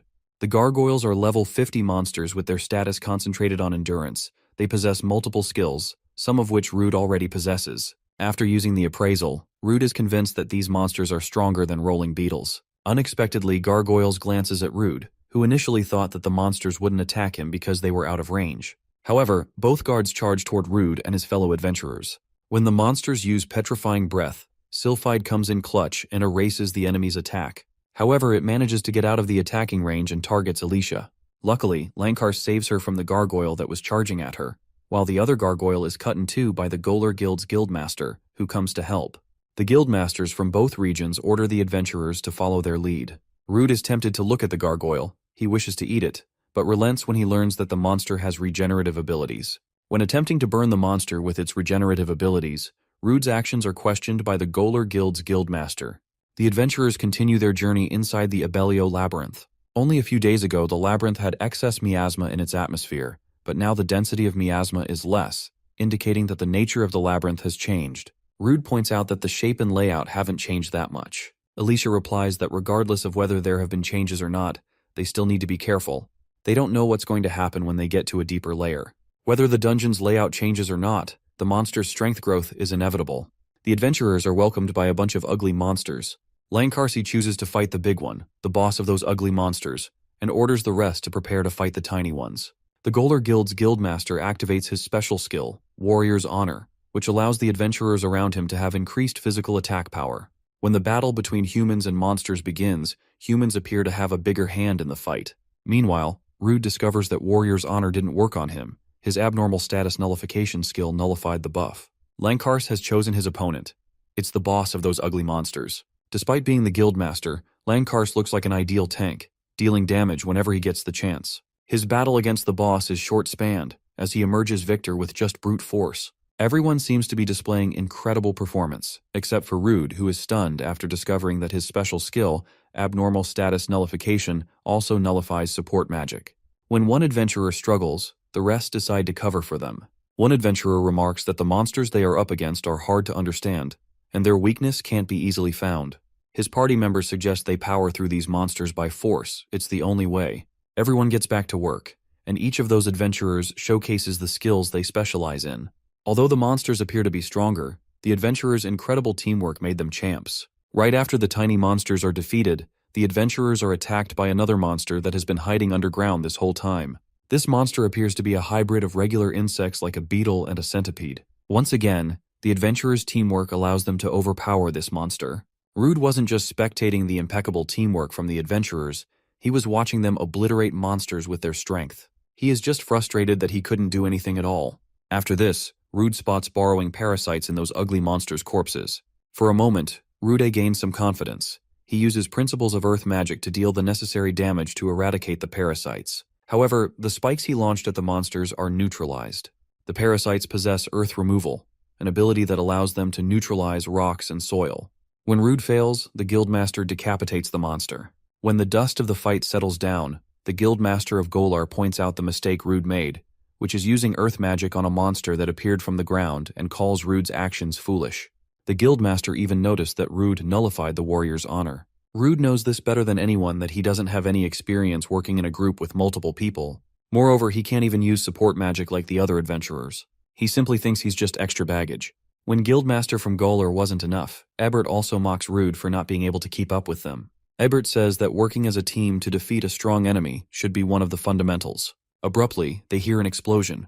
When they turn their head, they find Lankarsh fighting the giant monster controlled by parasites. Lankarsh notices the corpses parasitizing. Right after the transfusion, the monster's injured parts regenerated and its fighting power also increased rapidly. Golar Guild's master takes the monsters lightly until he is bitten by an insect that petrifies them. In just a few moments, everyone turns into stone statues. However, the adventurers are conscious of their surroundings despite being in a petrifying state, especially Lankarsh, who is watching his imminent death. He is saved by Rude, who uses thread manipulation and pushes him backward. Rude wasn't affected by the petrification effect because of his abnormal status nullification. Moreover, he isn't alone. He managed to save Alicia by using the substitute skill on her. The monster they are up against is named Chaos Mouse, and its stats are mostly concentrated on health and strength. Among the monster's many specialties, it stands out in close combat and regeneration. Rude clocks that the monster doesn't seem to have any pesky magic resistances. He plans on rushing at the monster, but before he finds that opening, he wants Alicia to use her magic to break its stance. Alicia prepares to do what Rude tasked her with. She summons Nomia and Sylphide and makes the spirits launch special attacks, knocking the Choa's mouse. The monster transforms and grows a mouth at the place where you shouldn't have a mouth. This indicates that no matter what stance the monster may be in, it would transform. The monster once again throws tiny insects that could petrify both Rude and Alicia, but Rude uses Lightning Cloak to blow the insects away. The Choa's mouse then proceeds to fight the adventurers by engaging in direct combat. However, Alicia uses her magic to push it back. Rude makes the most out of this opportunity by utilizing his skill Flash Step and then slashing the airborne monster, though he doesn't quite hit the monster, as the monster alters its trajectory. When Rude lands, he finds himself in a pinch. The monster jumps at him from behind. In this critical moment, Lankarsh jumps in and bodies the monster. Rude asks Lankarsh how he broke through the petrification. He replies that he circulated the magic power inside of his body that allowed him to remove the petrification effect.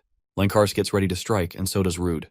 Rude pours mana into his sword and effortlessly makes a clean cut, chopping the monster off in 2 halves. Rude discovers that he can control the amount of mana he puts into his sword. One of the monster's special skills is regeneration, and when it begins to regenerate, Rude throws venomous stingers to prevent it from regenerating. Alicia is awestruck after learning that Rude's venomous stingers are inflicting the poison faster than it can regenerate. Rude reminds Alicia that the attack he just used, he acquired it from the miasma dragon. Alicia credits Rude for saving everyone. Lankar's requests Rude reveal his secrets to everyone. Rude also thinks that he won't be able to save everyone without an explanation. Soon after, he recovers every adventurer and then shares his story. Lankarsi says that Rude's story is hard to believe, but after seeing him fighting earlier, he is convinced that Rude does possess the monster's skills. Ebert thinks Rude is wonderful. He remarks living a long life, but hasn't seen anything like this miracle. Rude reminds him of the insults that were directed at him. Despite those insults, Ebert now calls him someone suitable for Alicia. When one adventurer asks Rude if he really can eat monsters, Rude replies that he is going to demonstrate eating monsters, only if they don't mind. Rude explains that each one has to be thoroughly cooked over a low flame until the insides are completely cooked. Then he has to get rid of the smell with herbs. After this process, he can eat delicious-looking and aromatic food. The fellow adventurers are tempted to look at Rude's special mouth-watering mole crickets and gargoyles.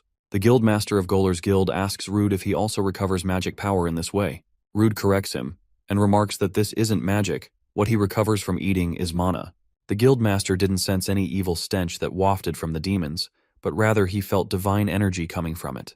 Afterward, the guildmaster from Golar suggests they should return and wait for the backup because they don't have much information about the monsters in the labyrinth. Lankar's replies that the more time passes, the further the labyrinth cycle advances. Lankar's is grateful that he has such reliable comrades like Alicia and Rude, so he plans on conquering the labyrinth without any backup. Rude informs everyone that if the typography of the dungeon hasn't changed, then they should be reaching the boss room in just a bit. However, they face another challenge. The last time Rude and Alicia came to the labyrinth, they broke through the blocked path to reach the miasma dragon. Their actions brought about the path to be covered more with debris and rocks. They completely forgot about the collapsed ceiling. Lankar's is a little disappointed. After coming to this point, he has no choice but to return. Rude recalls how the Choa's mouse made his principles of magic earth redundant, and since he has consumed some of its meat, he now possesses its original skill soil and earth removal. Rude uses that skill and makes the rocks disappear, opening the route to the boss's room. Later, the adventurers find the egg of white dragon in one of the labyrinth's rooms. Despite being a guildmaster, Lankar's has never seen one in real. He has only known about their existence from books. It's a dragon of legend that cycles between life and death. Lankar's explains that when its physical body is destroyed, its soul reincarnates and is made new by using a labyrinth as a nursery. Even after a physical body dies, the knowledge stored within its soul does not. It is also rumored to be able to understand human language. Moreover, it is said to have wisdom capable of seeing into the future. One of the adventurers says that it's just an egg in the end, and tries to break it before it hatches. Despite Lankar's warnings, the adventurer attempts to break the egg. However, before he can make it to the egg, he is hit by a tentacle that emerges from the egg. At that moment, the egg appears to have more than just one tentacle, and seems to be protecting itself. Lankar's discloses that the attack from the egg was its self-preservation instinct.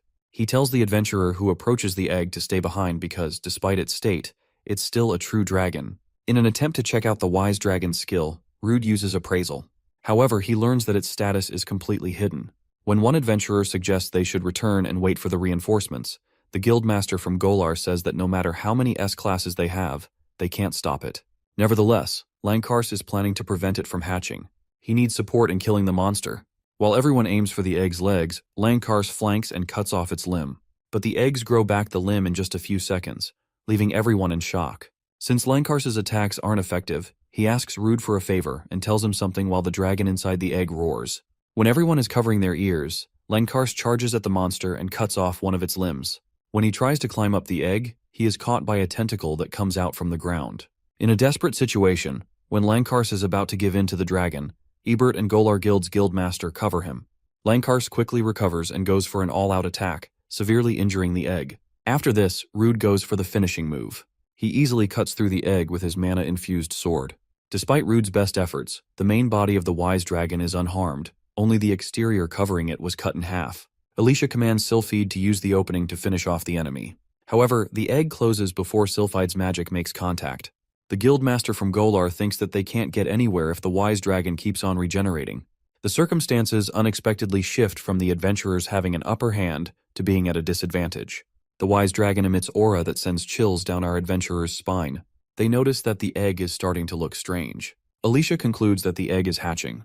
Lankar's shouts that they don't have any more time. They need to end this in just one powerful blow. The opponent's regenerative powers are a threat, but its legs aren't very durable. Lankars issues the order that everyone will attack together and create a small gap. The guildmaster from Golar secures the far right position, while Ebert and the adventurer with Wolverine-like claws take the far left area. The remaining two adventurers decide to focus on the enemies in front, and Rude and Alicia choose to take the ones on the left in front of them. Soon, everyone begins running toward the egg. When the monster goes into a quill state, it throws spikes at the adventurers. Luckily, one of the adventurers seems to be adept at using magic barrier. She protects her comrades with her special skill. She tells Lankars that she would be protecting him, he just needs to focus on attacking. Lankars puts his skill charge at work. By bolstering his magic, his next attack skill will have double the power. Although Lankarsi has activated charge, Alicia wonders how are they going to time-breaking legs. Rude tells her that he would handle that, and then activates Command, the skill that he acquired from the General Lizard. With the Command skill, he can speak to everyone through telepathy. He tells everyone that they will be breaking the reincarnating dragon's legs together once the countdown ends. When the countdown ends, every group cuts the egg's legs. The egg falls to the ground, which allows Lankars to strike it with his charge skill. The adventurers' impeccable teamwork allows them to beat the wise dragon. After using most of his magic power, Lankars weakens and is about to collapse. The guildmaster from Golar admits that defeating the dragon wise without everyone's help would have been impossible. When the safety of every adventurer is confirmed, they celebrate defeating the wise dragon. The adventurer who joined forces with Ebert to break the monster's leg in composure decides to recover the wise dragon's magic stones and make a big profit. Normally, every dead monster drops magic stones when they die, but the adventurer doesn't find anything. Just as he realizes that there aren't any magic stones anywhere, he is attacked by the failed reincarnation of the wise dragon. The monster can speak human language, and it discloses that the body it is in won't last very long, and it has to wait for the next reincarnation. But before that, he targets the adventurers who disturbed his reincarnation. The guildmaster from Golar feels the chilling aura oozing from the monster. As he informs everyone about the presence of the monster, wise dragon Orphis gets closer to the adventurers. Every adventurer who was a part of the subjugation mission is stunned to see the new yet improper manifestation of the wise dragon. Even more, surprise is added to the mix when Orphis enunciates the words from human language. Lankars explains that among the dragonkin, the true dragon, who stands at the highest rank, are beings closest to the gods, capable of understanding human languages. The monster tries communicating with the adventurers, and the first thing it speaks up about is sensing a detestable impurity among the adventurers. Whoever they are, they resemble humans, yet are like monsters. He then tells the adventurers to entertain him by trembling in fear. The adventurer girl who covered for Lankars earlier is using the dark envelopment skill, which allows her to conceal her form completely. Abruptly, the monster starts to crumble, signifying that it's rotting away. Lankars tells everyone to attack while they still can, because they won't find another good chance like this one. However, not all adventurers have as much energy as they had before this subjugation mission. The adventurer, who was first to strike the egg, attempts to evade the monster's attacking range. However, the monster blocks the way outside using telekinesis, and says that even with just one hand, a mere rat extermination wouldn't be hindered. Lankars, being the esteemed guildmaster, responds in a way he normally does. The adventurers together jump at Orphis, but it doesn't take them a long time to realize that their attacks aren't landing. They deduce that their attacks are being read by the monster. Orphis isn't satisfied with the levels at which the adventurers are fighting. He demands that they entertain him some more. When they attempt to approach the monster, it flings them back. Alicia comes to check on Rude, but he reassures her that he is fine, though he has used up almost all of his mana in the previous fight. Seeing everyone struggling, Alicia decides to finish the monster in one go with her special move, Quintet of Spirits. She demands Rude relay the message to everyone. Through telepathy, Alicia informs everyone about the big move she is going to unleash. She wants them to coordinate and dodge when the time comes. But more than anything, she wants them to lend their strength. After charging her magical power, Alicia asks everyone to move out of the way. The adventurers promptly move away and open the path for Alicia to strike with Quintet of Spirits. Despite Alicia's best efforts, her attack fails, and the monster once again gets back on its feet. Orphis admits being careless and again attempts to retaliate. Before long, he also takes down Lankars with his tail. The adventurers begin to make reckless decisions while fighting the monster. This signals that they are fatigued after the recent clash with Wise Dragon. Even the prideful elf, Ebert, begins to attack with predictable moves, but his attacks are also cancelled out by the monsters with ease. Ebert was sure that he had taken the blind spot. However, regardless of any advances, he is thrown in the pit. Orphis calls the adventurers' attacks unpleasant. Witnessing her companions at the brink of death reminds Alicia of the post-traumatic stress disorder that she experienced when she lost her friends. She fears it might happen again, but is unable to take action. Alicia blames herself for being powerless. The monster tells her that it is going to slaughter her and make her nourishment for his wisdom. Rude realizes that they can't defeat the monster, and escaping is the only option left. He thinks that they can get away if they buy some time and make it to the escape magic circle at the labyrinth's core. When attempting to activate thread manipulation, he clocks that his skill isn't activating because of mana depletion. He is sure that if he doesn't recover his mana, they all are going to be wiped out. Currently targeting Alicia, the monster exhales the dragon breath, which Alicia counters with the help of Sylphide. To assist Alicia, the Guildmaster of Golar also uses the flying blade, but the monster blocks it with a magic process. In response, the monster throws water bullets. The adventurers are annoyed at the variety of the skills the monster is using. However, the monster's skill display doesn't end there. He charges Lancars's Void Strike, shocking everyone.